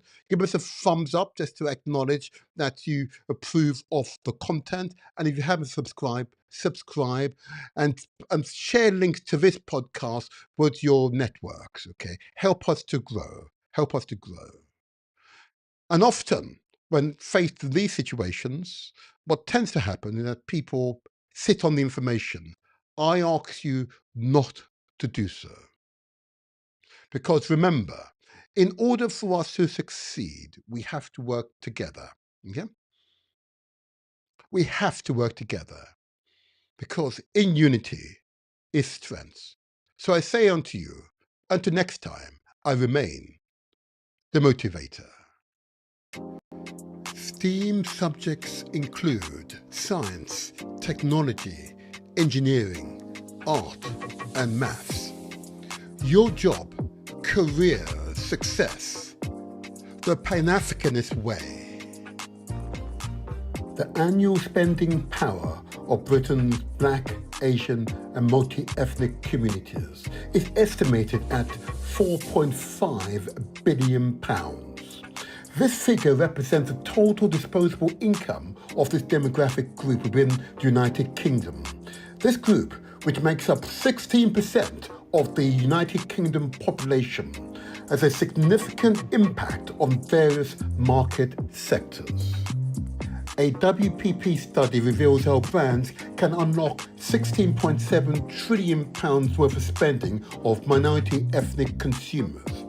People from minority ethnic groups would account for almost a third of the UK adult population and have a projected cumulative disposable income of £16.7 trillion or £575 billion annually by 2061. Minority ethnic groups believe brands have a responsibility to shape culture, reflect modern society, and have a strong social purposes. Businesses who think about consumers over their lifetime will be able to unlock the short, medium and long-term growth opportunities this demographic offers the British economy. Unemployment rate between white and black Britons. Between the ages of 16 and 24, white Britons is 9%, Black Britons, it's 20%. 25 to 49. White Britons is 2%. Black Britons, it's 5%. Ages 50 to 64. White Britons is 2%. Black Britons is 6%. 65 plus. White Britons is 2%. Black Britons is 5%. The growing trend of unemployment among Black, minority and ethnic youth can no longer be overlooked, whether from an economic or moral standpoint. If we consider the youth to be our future, what kind of future can they expect if this troubling trend continues? The socio-economic consequences are too devastating to ignore. The issue of Black, minority, ethnic unemployment is essentially a socio-economic time bomb, threatening the stability of our diverse, multicultural society. Pan-Africanists believe that nearly all youth-related socio-economic challenges in the United Kingdom are tied to two fundamental principles: education and economics. By positively influencing the mindset of young people through empowering programs that enable them to support themselves and their families, we can foster a greater social harmony and cohesion in economically disadvantaged neighbourhoods. In London, young Black men are up to 3 times more likely to be unemployed than their white friends, even with the same qualifications. Black male graduates often face higher unemployment rates than their white peers. Let's be clear, this isn't a skills gap. This is an opportunities gap. It's a systematic crisis that has been going on for decades. But this isn't just another story about a problem. This is a story about solutions. A solution that isn't coming from the top down, but from the ground up. This is how Britain's Pan-African communities are building a new future for their youth right now. But where the systems have failed, communities have stepped up. Across the United Kingdom, a powerful network of Pan-African heritage organisations are tackling this crisis head-on. They aren't just patching up cracks, they are building entirely new foundations. Organisations like Access UK, a charity founded to be the voice for the unemployed youth, are creating real community-based solutions. Their mission is clear: to drastically reduce the high unemployment rate amongst Black youth, African heritage youth, by providing targeted, culturally competent services. Culturally competence, that phrase is everything. These organisations are led by the very communities they serve. They get the nuances, the specific challenges and unique strength of their young people. They know that the one-size-fits-all approach will never work. So instead, they offer a whole economic system of support, covering everything from education and employment to enterprise and training. They are creating pathways that don't just lead to any job, but to a meaningful, sustainable career. This isn't about charity in the old-fashioned sense. It's about empowerment. It's about giving young people the tools, the network, the platform to unlock their potential. It's a movement built on the simple, powerful principle of for us, by us, or Ubuntu, I am because we are. And it's changing thousands of lives. The success of these initiatives shows what's possible when communities lead their own solutions. But they are carrying a heavy load, and they shouldn't have to do this alone. So what can you do? Start by looking up the organisation doing this work. Names like Access UK are out there doing incredible things. See what they need, Maybe your time as a mentor, your professional expertise, or a donation to support their vital services. If you are an employer, it's time to look at your own company, ask the tough questions. Download the Mayor of London's Inclusive Employers Toolkit. Engage with initiatives like Moving On Up. Be intentional. Create a workplace where talent from all backgrounds can not only get in the door, but actually thrive. Be an active part of the solutions.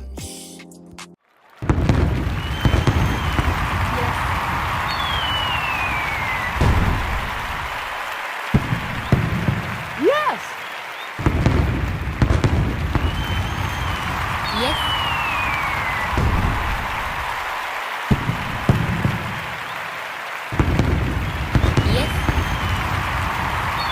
Yes. In unity is strength.